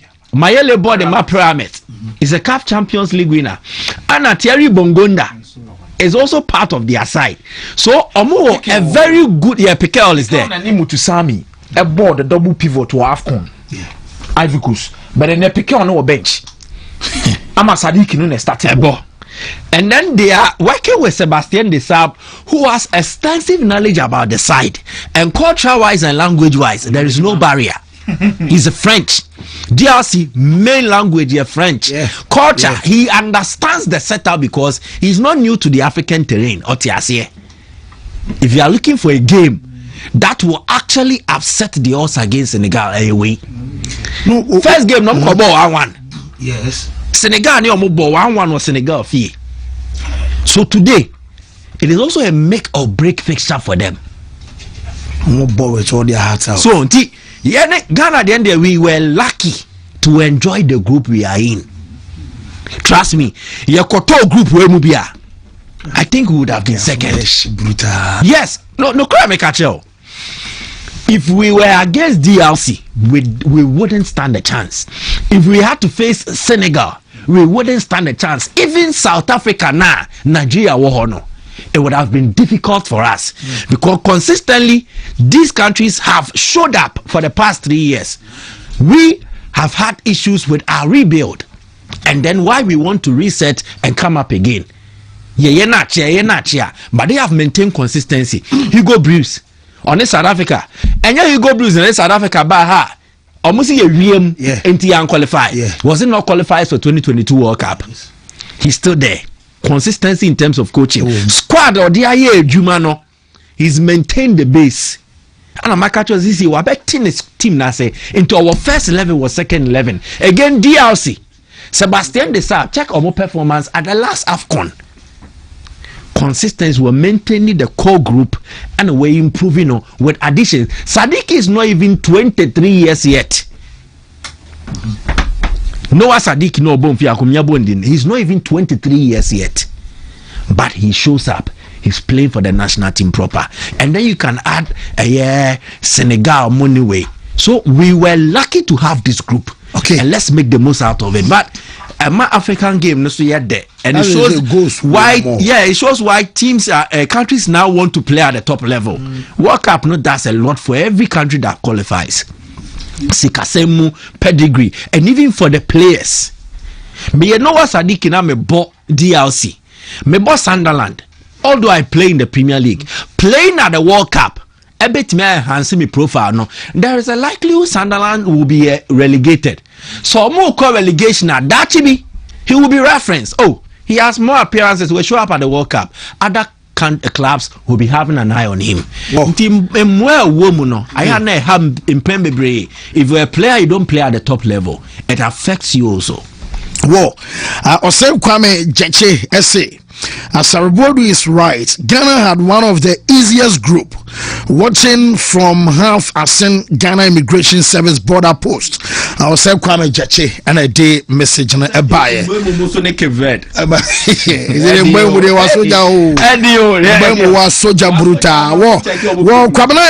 Fancy. Don't you feel Nigerians only dominate in West Africa? Cause I'm not sure they can compete with the East Africans. Kwabena Yabua says that one. And was a bro, Nigeria to qualify low. South Africa is going to win. Nidia and so and no. And our day by Fancy. How far with Akwasia PS Sudan? And on my running through. And so the man said, Drone Mudi can Kokobo and a Quahadreno. Nigeria dear and Kamudiani AFCON World Cup from Hobay. Kwabena Yabua. And so and this message about Kwabena is when you from Nigeria for I video about I Ghana must go. What new now? Baby, I find it. Yeah, baby, come on. Come on. So what's my voice here? Baby, I find. What if someone out to the whole brutal? Cast out to them here. And now come here to be me and it. What be to what do you know? What about the Ajebu? Sharak mon family now momo nyai nuti a man quick. I was saying the town's name is Half Asini. Okay. Half Asini. And then Half Asini. Yeah. Okay, nice. Very nice area. Western region. Yeah, in Zima side. Very nice area. Wow. So guys, all the outside. In Zima dear, you will enjoy a travel there. A lot of sightseeing anyway. Men can't find that out. One of the beautiful places to be in Zimaland. Half Asini. I know kind of seen it. Half Asini. None of us say. There be half Asini.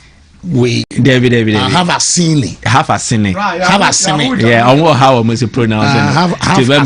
It's in Zimaland you will enjoy it. Trust me. One of the areas are promote and but you go there you love it. And their food is the best. Acheke. Any catfish net. Oh, you will love it. It's a mouth for the wow. Nice. Well, new I feel fine. Young Quay. Yeah. I seen in there a church that can't seen in Iraq. Go cast your war. Have a scene. I see a war. Amsterdam to Krum over dinner. Oh man, not so hard, you know, the other Krum. Oh, young common dear. And then I cut across many angles of the game for Blasters. Now, and Dobia can say, even though we won against Mali, yet coach in the day, and he said, I was saying, sound. Dobia can also kind of say, Media. Me we chat to me presentation and now you know who the ever question but yo and community business say system out to Dubai, what bar, Bema, who said this is a coach, or a Juma Wayan Bema, who's a coach in San, you know, it hasn't really reflected. Now, Yana Quest, a G2 say a young coach in Tiaman, a Bre 1-2-1-2, but Osha demands are near the banana pressure also. Yeah, my main Casamba could be Hasi, and I mean, board Miss quickly. Otowado. The strongest system. Because our stronghold is NPP Bantama, NPP Figazi Kumawu, near Candice Sosodian. Because our strongest system.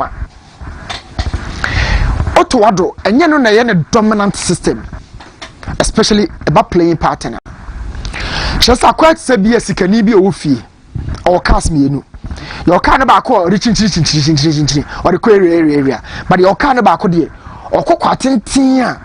And now kwanya or suru kakra or fears be asaka no enu yusu. The 3 back no. Akoye tuado ne Rolls Royce. Who opponent is shaking kakra quickly over 3 back. But a opponent or who knows so better one in fact or the Sabbath man of bonim. Who's the opponent now? Or call the traditional way of how we see football, the 4-3-3, 4-4-2 standard. Now, make a 3 back in our body, Nigeria. I don't need to qualify, you know. Okay, 3 back be. Yeah. And no. Or you should be a man our central defense. And the session natural, my take you come so. And a Tarek Lamte when he said you a koi. 3 back, you know. Me record soon you were how was our body at Portugal. Oh, walk up, no. And then no body at Mali. Now, Portugal, you know. Or Bobabara man nearly the Sedu or wing back so and a boy Jiku Amate na Salisu okay Portugal you know and the coy so a drew bray any more day or so opponent to me I penetrating into the defense run. The coach always loves to go for a 3 back where it would defend in a 5-man back line without the ball. We asked this question and say yo Benjamin Asare no confidence idea man no game no be say na ene ye poyempo ye hia asare e wo ye game num ye poyempo ye hia asare e wo ye game num. He did his part or ye ne bit ye kan Jonas Ajete ho asem say Ajete so another player giving chance with me about Jiku is cementing his position as a constant member of the back line, being it a back 4 or a 3 back. Jiku de e ya kwa me say de obaye bia no ojina bibia kan. And then of course if in a 3 back system open left central Salisu so aye jono ba central midfield hono and rana me catch ro say ya made na ha me ka omo hwema me ketua bi 1-2-1-2 skills na say it we see technical anya wo na control but on say e dwane jam yes I just am de mano no the video na chi but second to me enya me control na me wo no but respond me nim de Shadrack mo ne I see more ye wo soro ho a mo do mo sako kan de no but omonye 1-2-1-2 bi ma me na me ntumi mfa me san kan de no.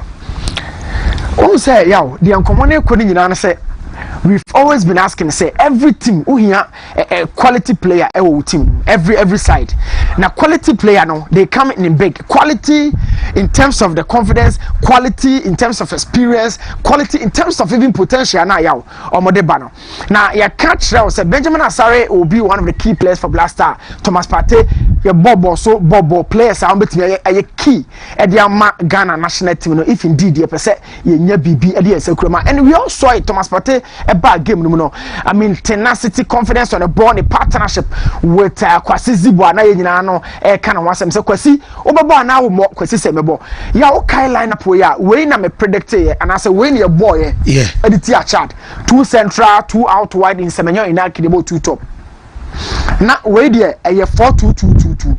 I want to say the adina kwa but roles and functions you know and cost in a Ghana for sure. Especially here 4 attackers where Oshasa born no beba no. Ya na born him back. Number 2. What check it your show TV so where except from the previous game no na makofa diaba. And quite to say you to take charge for near call. But Bono team travel with here. We didn't travel with the ball. So we have about 5 players here. Not charge for now reverting to 4-1-4-1. Where they converted into a 4-4-1-1. The Bonasana, you have 4 attackers that make catch on. In addition to the 2 laterals and no add this, and then you have 6 players in the final 10. Yet penetration becomes so tough. This piece was from Chad.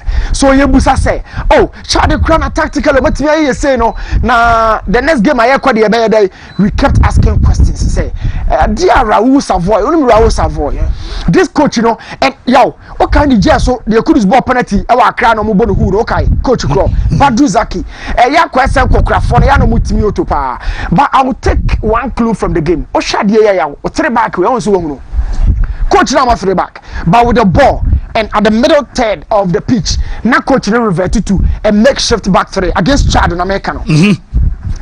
Now Ocean Dina, side makeshift, you know, it leaves one central midfielder right in front of them. Now you're the ball near qua a quiet be fast or be connected with you know. Now you're very, very difficult. So line up on a Koti Amali, the choice of the three back. And the decisions are a back at the free back in Yano. Now you come on, I'm here chat the game no or my chef say, Crawford will buy you more. Yow, she's so much near team. Normally, fly, you know, you will fear. We spoke of Kwasi Sibu, set or start here. Yeah, make I and medium predictable Suban in a 4-2-3-1 where Obetia ball or right wing Hormona, Semenyo, I the opposite. But Bosuban, na medium kind of fall back. The coach said no, Obako for a 5-man back line. And no, the boss, I just saw back Cathy and Muhono Bako. And now they have supplemented actually hold you know, Pachawa who come on. Sana your boy 11, but how our best will place no, and actually you demand the film. So the coach in the bay and say a chore for no or decide set or the back of catch off for no. Not 4 no aqua than 5. No catch any move for the back, no changing rules no. It's not game no, you line up by the communal and then the TV. So Ghana na echo corner. Ghana na red no. Yes sir. Na mali for the Jigi Diarra Dante, okay. Amadou Dante or this Sinu Niakite and then Mamadou Fofana and about central defense. No Babenya Salim Diakite. So I tried them all with Jigi Diarra on the post mechi. Now Osha Hassan Aliu Dian can was most of the time. Oni Mohamed Kamara. Now Fodi Dukuri, Lassine Koulibaly. Who said Kabori Dubia? This guy is a very tough striker, Kabori. And okay, game no with Kabori before her Camarosana. Or very, very fluent around the box. I don't know body jina Lassine Sirayoko in a typical 4-2-3-1. I bet converted into 4-2 with the support of Dumbia behind Sinayoko. No, but then 2 strikers when you're 2-1 chain. Now Obie shape no more. Say any idea no. 3-4-3. Ajete Jiku Salisu and a butcher. No ya Jirenchi Sibo Pate Mensa and a bomb Fifi. No ya Kudus and a Semenyo behind Jordan. Top on the best Kakra. Jordan Beba ha Nasemenyo Kotopo. Now ya washa the end of Kudus position no people national. Oh, Jirenchi position negative Mensa. Yes. When we know all cause of me wingers because some of them are line so. But when we are from interiors because some more corridor no only move a corridor. T pocket. They stay within the half spaces. This is it. Or no, on your winger. Also on the inside. He is within the interior. A whole bit like a corridor. So could you send Semenyo the no more? But Semenyo be change with Jordan. So I'll show you when we get to that part. Yeah, the code game no more proper. Me show be the show. Internet say yeah, could the final third. We always had the support of Thomas Partey Sisibu supporting the final third. Sisadia ba kwa mi hu wo say na nkofo or my designer set pieces in here. So this is your double pivot, you know. Now when you're the free attackers na e what top no. Yeah, on say me catch or say omumi new positions no e wo inside. It is Semenyo on the leading line no. Jordan ni and a Kudus on baby amujira no. Hana na me catch so on only ways in on so only fifi. So they will need a chorus. When you're 2 no behind them. Now 2 na djuma no aboye no. I'll take you in a series of time how omumi no adjuma na a function in tandem a support to the free attackers no. Every time for actually coach the game no so ever since Otto e buy no your ball game near struggler systematically any busa lot of questions ni busa you shape no proper yeah another time who's a 2 no or inside or support to low striker and then you have your double pivot always functioning with a very close proximity behind the 3 strikers no. Now Jirenchi Minister said CJG Ali said you so buy a we no the same thing you started Jirenchi but say Ali said you oh Jirenchi dia I'm telling you now your right back position no e why you pa. So offensively we made sure as a structure where there e be much better and more functioning as a structure and the ball charged there no. We lost striker in the all supporting cast from the wings in Gideon and then Jirenchi. Omanchi pen Crawford to Biaka.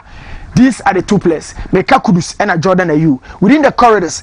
And at the end, come as who give them say two neighbor Johnson and Yachino. So almost so Sibo and Thomas Pateswa. Every time Kudus and Jordan Omumi and Umuntemu take about 20 meter distance. But Sibo and Thomas Patedie. Yeah, now more proximity, no, a very, very close. Well, Mr. Moore say be a lighting and your lighting. I'm saying feed and baby a far. When you free and na color na style being say you best say yeah auntie. When you back a cramo benyamo output in na baby and so I fine. Tinu young quite. I had you know, but I'm manage my. So yeah, you watch to find out say two players, you know, supporting cast, you know. Now shape ni dia yaw 3-4-3 ni yo. But not the auto, I had you. A good games I am pressure on so to me, be seriously. What would the other TV you see? 3-4-3 Nana Uno. But Rose and Assassin. Shadidi, friend of actually a Salisu, a Jete, and a Jiku. Now you have 4 1 middle, no? I had the magic box. Magic box, and I say, original 3-4-3 number because Gideon and then Jenchi Semenyo are the final third attackers. They say Jordan I Kudus no ebesha pockets. Pocket nim. Na Thomas Semenyo no mumko. Na Semenyo ko. Na Gideon besene ko. Na Irenchi ko. Na nya three attackers no. So I say Man City dia na auto ebode to say 3-2-5. Aha, 3-2-5. Something no work no. Now 5 no. Jordan mo dey a special role behind 3 no. Yeah. Now the composition of the 3 is one striker, 2 wingers or full backs. It was like normally when Jordan and then Kudus supporting Semenyo no 3 attackers. Yes. But you saying it here, a 3-4-3 still. But the composition and the function has changed. It was a 7 box. Where Omore has training ground so Omore has where Jordan will stay, where Kudus will stay. They make sure say 3-4 in here because in China akwa you chiri gido mensadia. Yo, say coach is in the ball adwuma say no nya results no kran nyam yanim ni. Ya bom abaso. Oh yes. Yeah, you should game no game after game. The na unity amali no. Yo, if we had done the same thing against Chad tactically. And can you say not Chad? So you know na share ha. Chad the end say make say I'm say ya under 2 or more. Ya nyane say a fan say normal ya show mo 5 nti enya 1 bi kra no one no. Sa na e fa Chad e wo ho no ye ko ho no. Yo, then the one of can be common in the year from the Danian record and the Nanko goalkeeper na Bajisa. This country Madagascar why. So why would you go up against Chad and says Uncle for the GF 19 65 crown 63 80 78 82 na boy. So yo, Otto really did well yesterday. As to going forward and not there, me the chat to home. Yeah, can't the race. No, they did well. Okay. Come on, for the mafia. Me tell what the CIA. Shall the to everyone say. Oh, see a shape on the aqua, you know. This is it. You shape on the new. You shape on the TV, no so. What's that? You always 3-4-3-4. Yes. Okay. So 3-2-2-3. That's a 3-4-3-4. Yes. What shall back on a square no? A contrast of Jordan Kudus, Sibo Pate. What shall no? And here 4. And on a more attack near Irenchi Gideon Semenyo.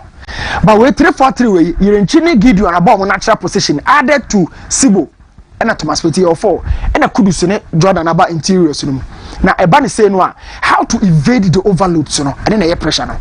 So me to see there may a problem. Am I and say and just a club side, I'm be training over this every week at the Akubo game. But over prepare for Mali game, who will be in a space of less than 2 days. Some boys will be implemented side or pitch and so. But Mali now new coach na match and mouse grace period. So Friday coach na so you be break akra. You be suffer but be glimpses of the auto episode watch. Nice. And yes, I have watch. South America. Now say Amorim Bekasai and was say he wants to get to a position or a day where his system will dominate systems. Yeah. Obaso say so kodu bra wa ya adwuma bi akwakosi a whoever comes next no the identity na no de be your party esa my time osoro ye no oba obi no say punch na de be ko on waste time punch na de be ko heavy knockout na ko so auto identity hasn't really shown yet but according to opponent awoba no ya no timi ya ne nsa bibi and looking at this me catch you your free attackers no they come under a bit of pressure especially in the overload no and overload no say enu nie one with 3 attackers and microphone suffocate you to drop ball no to apa 7 yeah when you can overload no but overload be also underload baby sana ball sada me I quite that baby our field no so just watch and decode. It is a more overload ya 3 strikers na auto ajai Gideon Mensah and Ajirenchi anti ya hwade bi wa ha football see one set 3 no Ajirenchi ne Gideon ko support Semenya no na enchen na close na Gideon Jordan ne could say free but say enchen for na free because Jordan ne could so support Semenya and Nkrofo no ko and majai Gideon Mensah so me fa hanko and majai Ajirenchi so me senko so enma de to be very honest say omisi wan na uchire no yin America sin chen no time okodua no in America I think Otto yesterday did well. Now Mali phone they were physical. They were so physical. They were so physical. Yeah, this was Mike na be kind of model so say on a boring play more. Yeah. Let's start to no na make kind of Mike they were so. Yeah, I'm passing mo ka say on a boring play. I'm playing nothing and how there. No, more speed. And the guys in the general performance if it had been that game against Chad, things would have been different because no systematically we were good.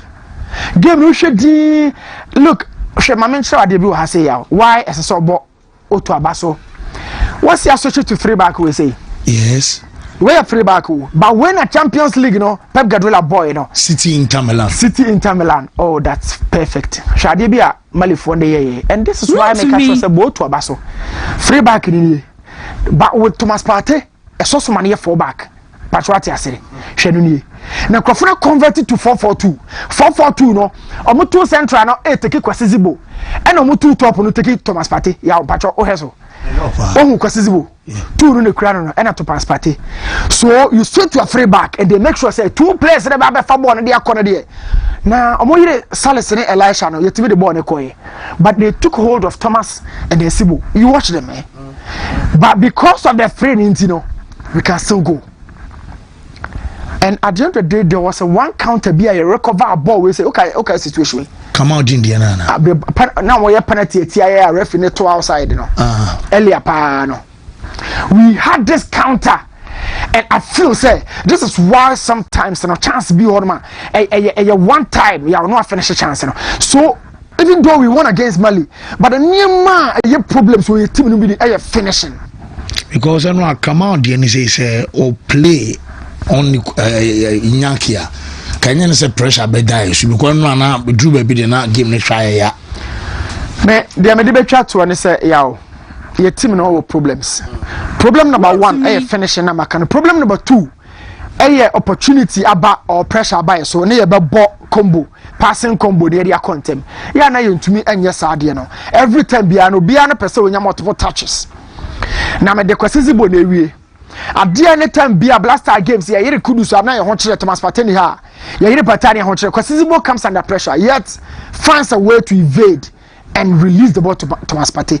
Me rating 10 me rating 18 po me rating Sibo 6.5 and not performance now and not before the game he was the most the player who faced the fierce pressure ahead of the kickoff. Was all more national team or more be that. Yeah, and I two against Mali, a crucial game. At the time of the whole Ghana, you watch it too. Ebisu Amra, Ebisu Siboruka, he came under pressure. The last formation now, when the team converted to the 4-2-3-1. And when I was screen, so now Ajirenchi's position and role no a boy. My can't free back and was more. This is 4-2-3-1 yaw. System need to meet a converted. Then the man converting to 4-2-3-1. You decode in your 4 back and any Gideon Mensah stay, Jikwa stay, Salisu stay, and I jetable 2. I jetable 2 the Ajirenchi. able move right wing. Leaving Sibo and then Thomas Partey as double pivot. Added to Kudus Jordan, you have 3. Semenyo striking. 4-2-3-1. You know, and then say formation bear the whole. Masa. But David causes all the pressure and emotions in Russia.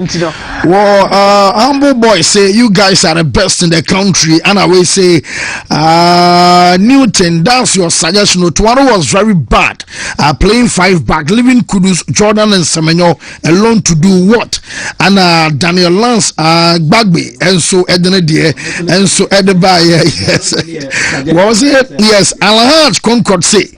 I don't know the reason why Ghana can't control games after the lead. Instead of them holding the ball, they go for long balls instead. And what to buy? If Otuado is not taking us to the World Cup, he should be sacked now, giving the remaining matches to whoever is coming to prepare for the World Cup. Sanat Mohammed, and so Edie, and so Enye. Whoa, Newton. So, what do you say? We should maintain Otto for the after qualifier.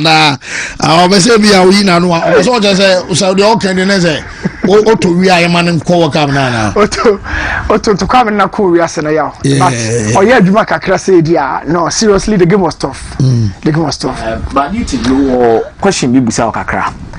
Yeah, I don't know if it's ultimate. We are the me will question me busa Newton kaka. You know, you call with the 4-2-3-1 now. With the space be breaded that the Monchemo this side, this side. Kabeko back to baby and Jina now movie course here now. More question busa Newton power. Very important. Where we switch to the 4-2-3-1. Okay. Maybe a switch it to the 4-2-3-1 because na me hunu say Mali for no much more compact. Now mu bebrebe. Meaning say we needed natural wingers instead of attackers, and as a number 10 say you use as wingers in this aspect to stretch the pitch. We have Mohamed Kudus over here, Jordan Ayew over here, another striker Antoine Semenyo and Obi and then Namsoro. So I felt say if you know you benya variety of 4-2-3-1 in the game, DNT and I am fan natural wingers.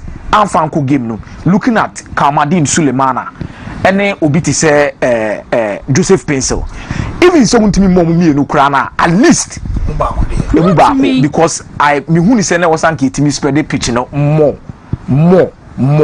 But this time on calibrate you know the year say adwuma I don't think in 1v1 situations he is the best in that particular position to deliver that. I don't know why Otuado opted for that. It's an person new team power me who know the code power because it's very important to me. I have questions about Otuado. More questions hey, because World Cup ne kono fancy enya gudi. Ya yes ade we ya to so am e tournaments a ebre.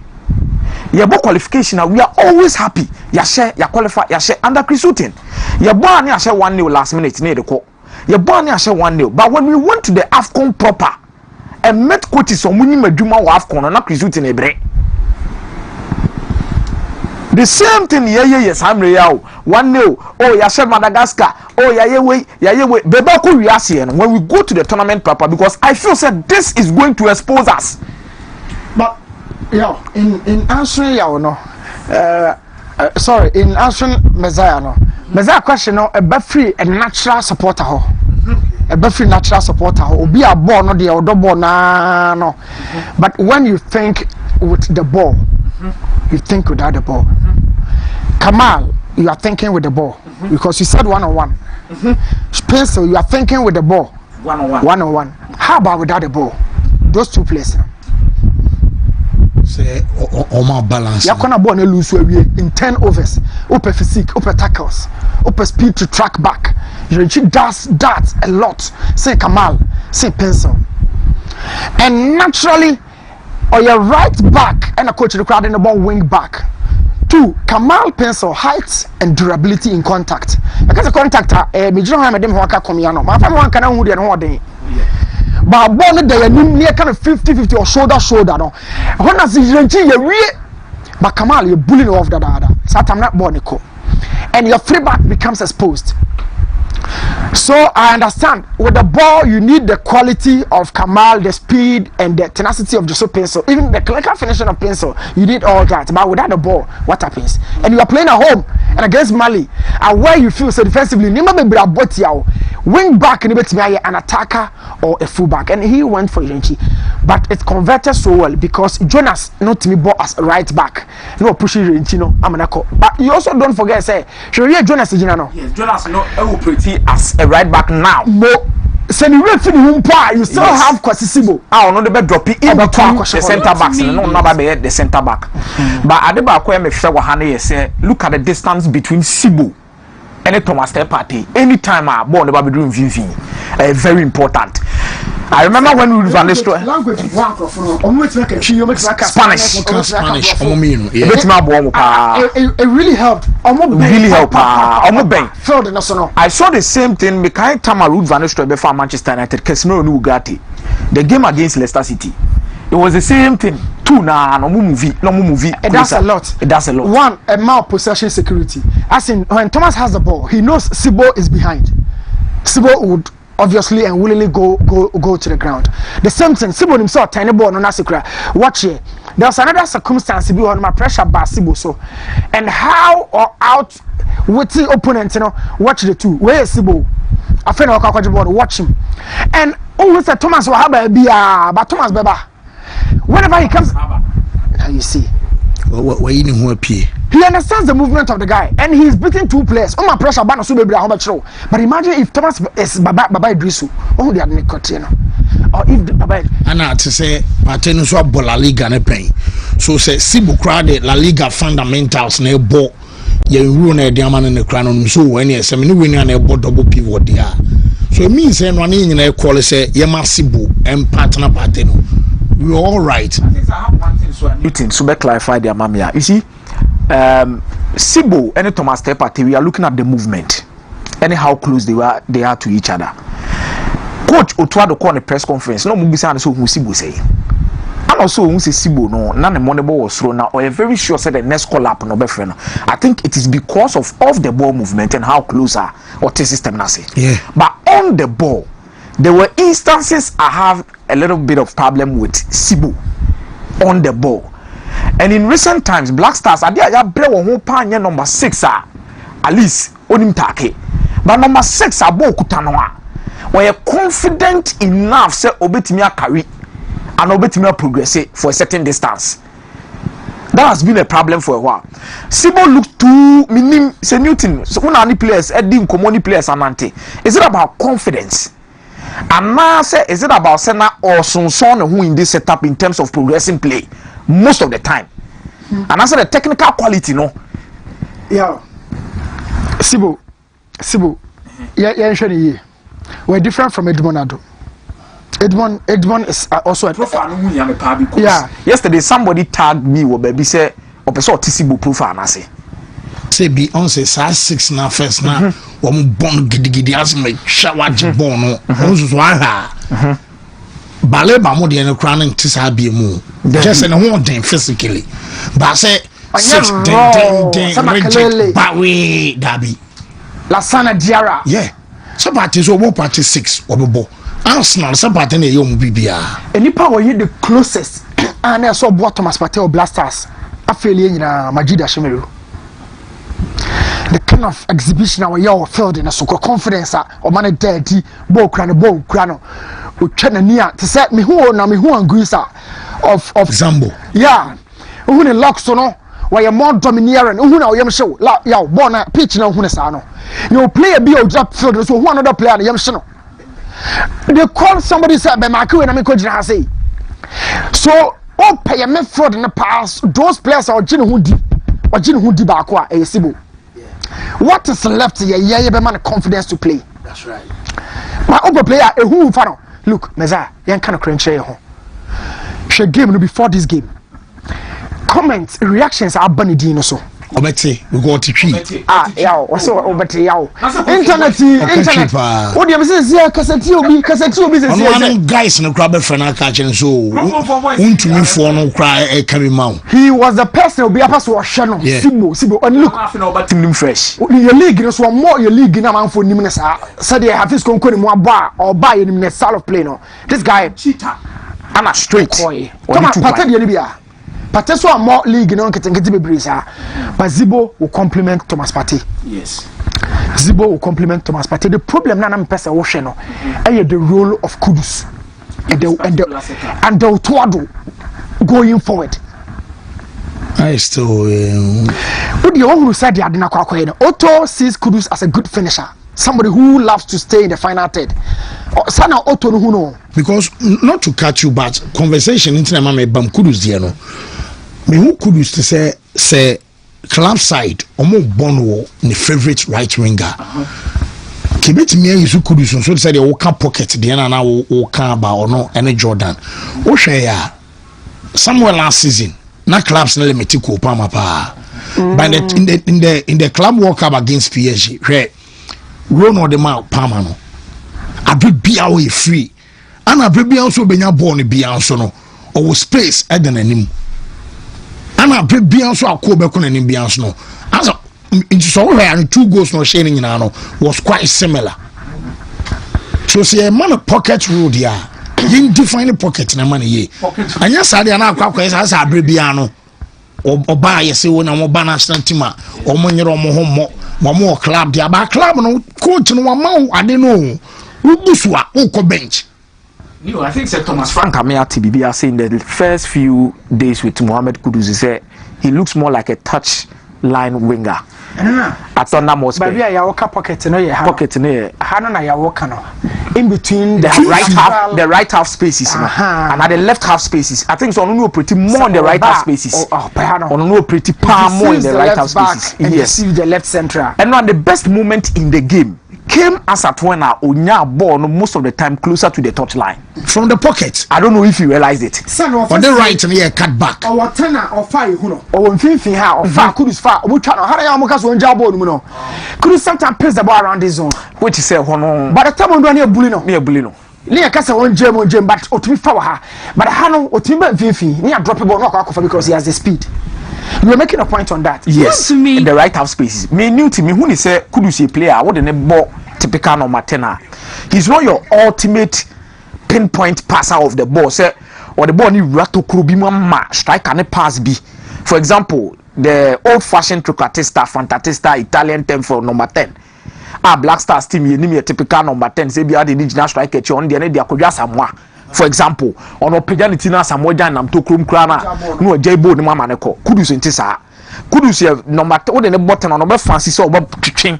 No done no ho no skills ba akumie no ni miensa coaches do na so pesa de no it no push ni ko right half space ho no baby obona no o se ro na ye kan wasem na ho na say o se blasters ye manebo put ni fa na ko ho na 1v1 no on twetwe so be cut back or be cross atonam that is what he's doing and no ye cross be say e mama le goalkeeper ne be yi free ho the rebound ye hu obi that is the same cross he did at Richarlison. Ebi ni muse no ball bicycle kick na the ball to it. So it's either Kudus will be used as a right attacking midfielder or a right winger at the touchline as a number 10. Fancy, I really doubt pass Kudus will be of importance to your center forwards no. I really doubt. If you Kudus are more interest to Alexander Jiku. But if you could anyway, we free one man, when you free one man more interest to Kudus. My problem is that Kudus ko nchen hana for Ghana no. The game now is limited to only supplies. Even as pairs crowd, the game now is limited to supplies. And supplies also some favor Kudus because you're limited on left and say man shooter. Say position hano. Left is for shooting. Yes. And then right is for crossing. But so far she'll be a block no from shooting, you know. Now call lady aba. Or no call lady aba. Once a while no refi no aba say. But yo, to be very honest, Kudus score her say no. I take the shooting so. I bet you swamp. Kudus or ball behind striker, both free top box and show be no. Okay, Ghana and Egypt Murefi.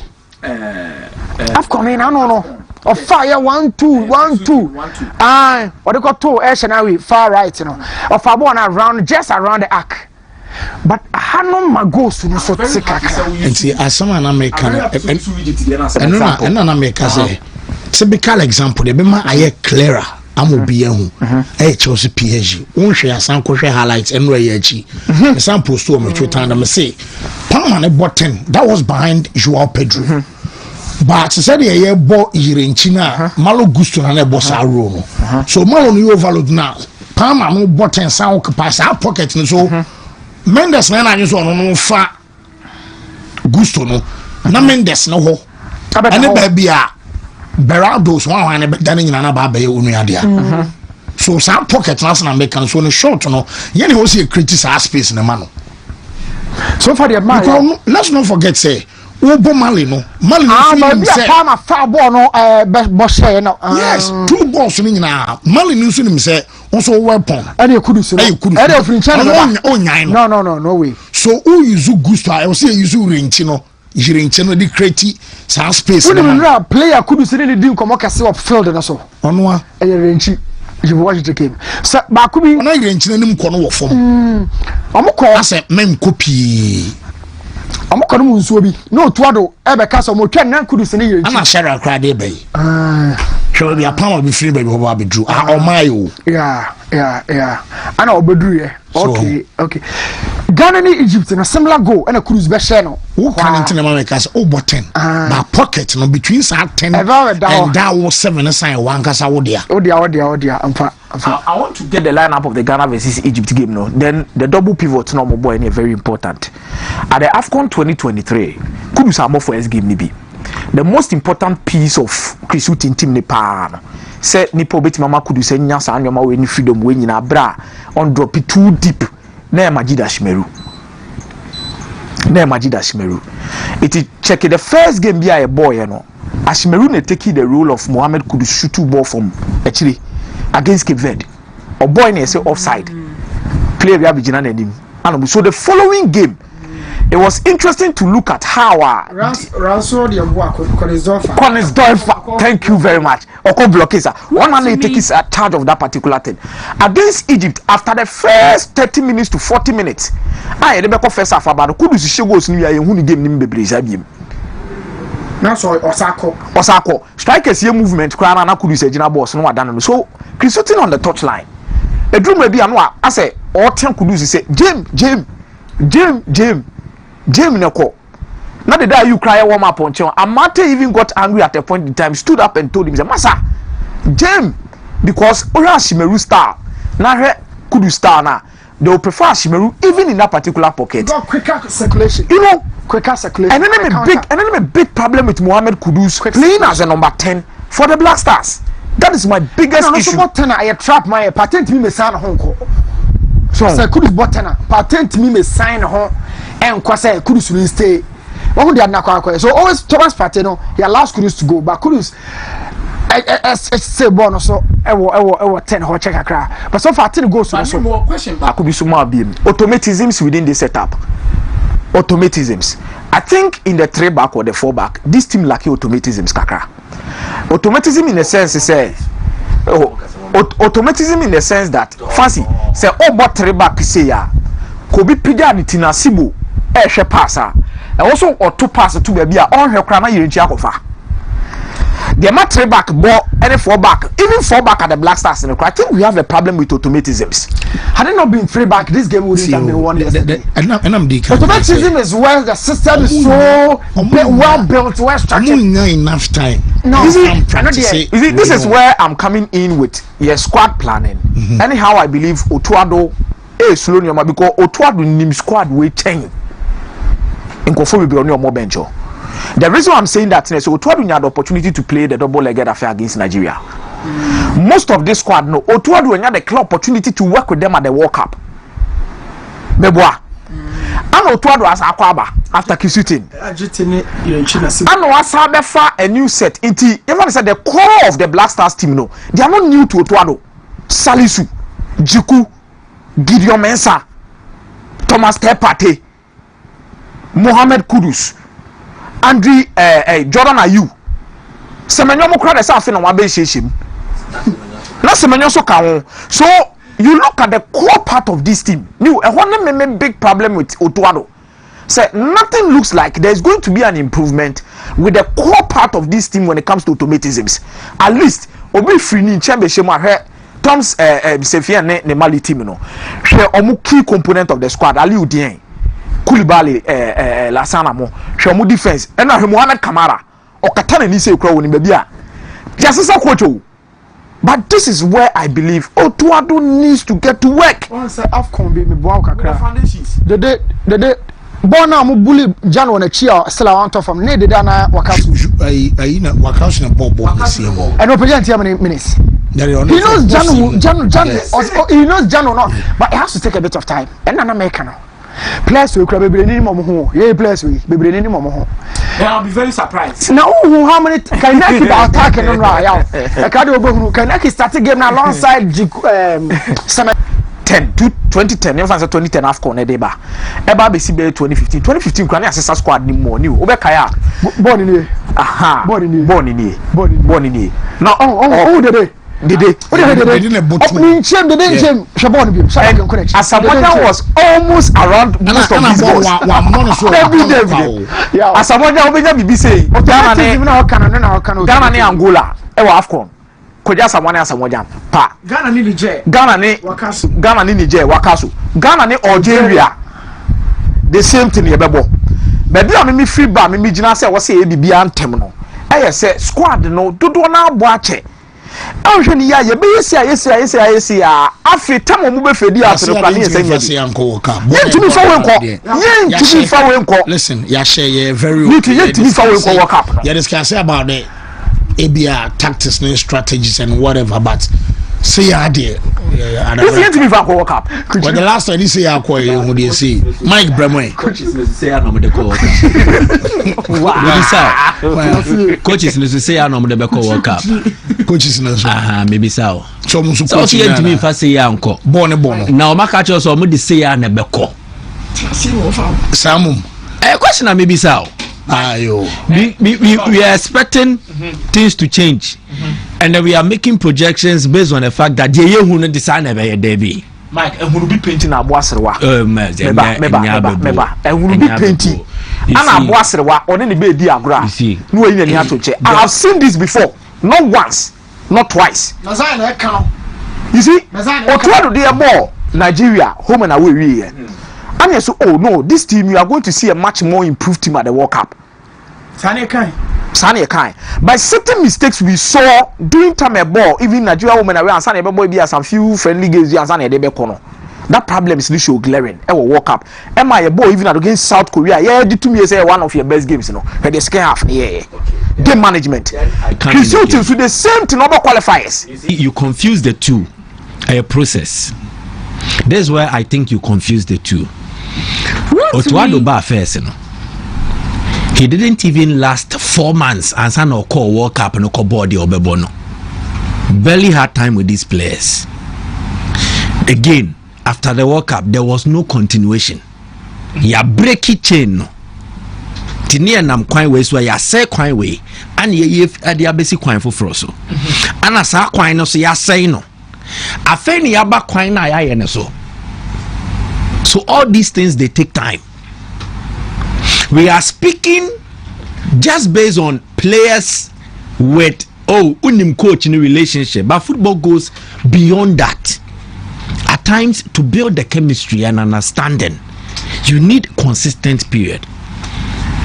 Will there be changes? Yes, there will be changes. Even players or more boy crano ebi be free maybe a bishim again measure players and their commitment, their work rate, playing at the World Cup and playing qualifiers. So the factors won't remain the same. So in my opinion, so when say they call World Cup now, you are also not being fair to the team and then the coaching unit. Whenever it is that you call World Cup, do we make certain coaching additions for scouting purposes near there? Yeah. And yes. Good. Whenever it is that you call for World Cup, do we see certain things change about team, including player inclusions near there? So, team it is not going to be the same. World Cup no. It is not going to be the same. World Cup no. There will be improvement. Symptoms of the who about Endra team no. You will see some. It also does not mean send your improvement to be my again. Spain ball no more. They have weaknesses.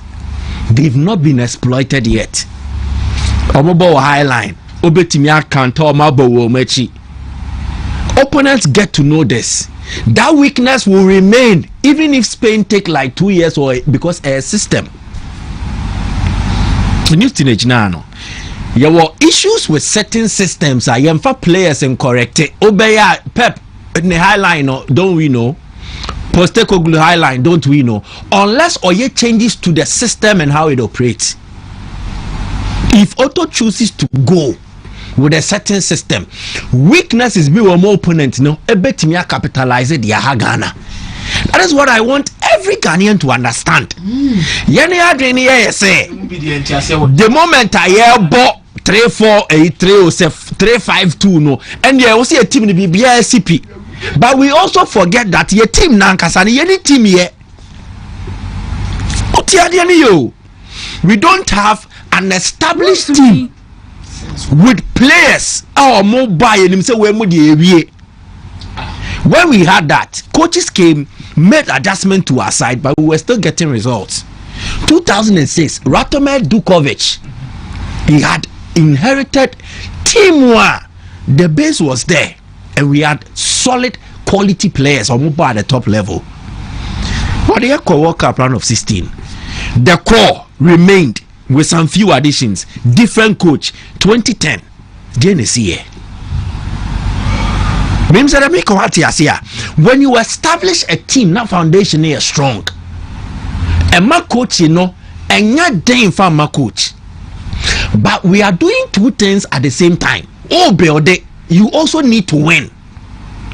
You will not always have it rosy. You scrap through a win. I say because there hasn't been consistency. That is what you fail to understand. Consistency maybe in every corner, every aspect. Your team no management committee, coaches, players, consistency NIMSA, and many people forget this. Wontumi, a lot of mistakes have been made. If you are being a realist, you will know. Players where you know. How many coaches have they worked under? Kudus, as young as he is, at national team level, he's worked with close to 5 coaches. Akwesi Appiah, Milo, Otuado, Chris Hughton. Now Otuado is back again. Kudus and Yenrechiano, Kwesi Appiah man opportunity against South Africa or Cape Coast. But he's worked with 5 different coaching changes, 4 coaches to be specific. Where's the consistency? Players take time to adapt. And away no any club level na many coach na ye juma dane da makoda soriaba. At the national team level, the most you will play in terms of competitive matches and bro 6, and you will not camp within the year for more than a month. 1 month out of 12. This year 12 months.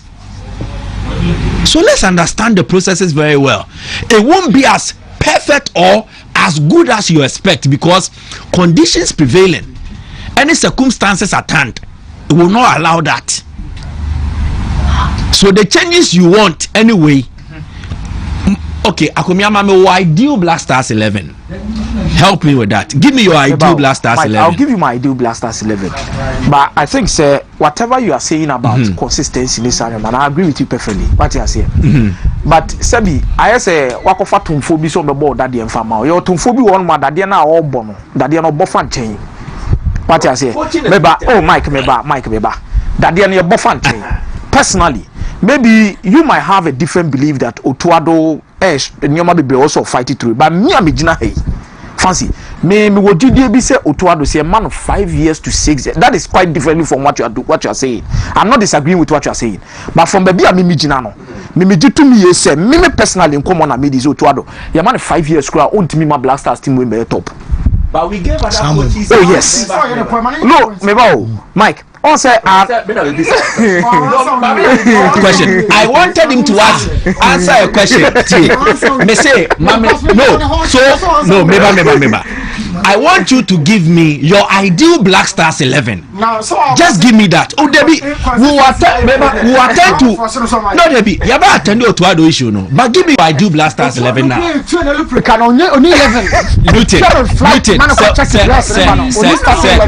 No, you see, Meba.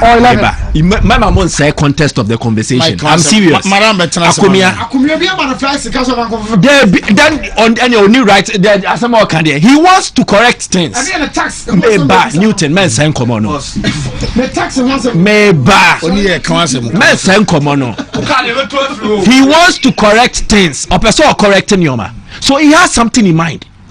If you think the Black Stars can play proper, give me your ideal starting 11. They will come to Tuado there. And maybe Sano. As it stands, it will be difficult for every Ghanaian to give an ideal Black Stars 11. Why? First, you will know easily, even with the midfield composition. Again,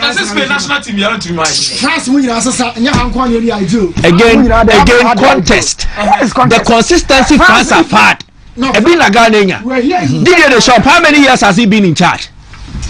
You guys are speaking different contest and realities. Oh, Cap France. Madam, now, okay. Well, you need 3P for no in Riviana, Yabana, Yababa to us real quick. 3P garlic mixture.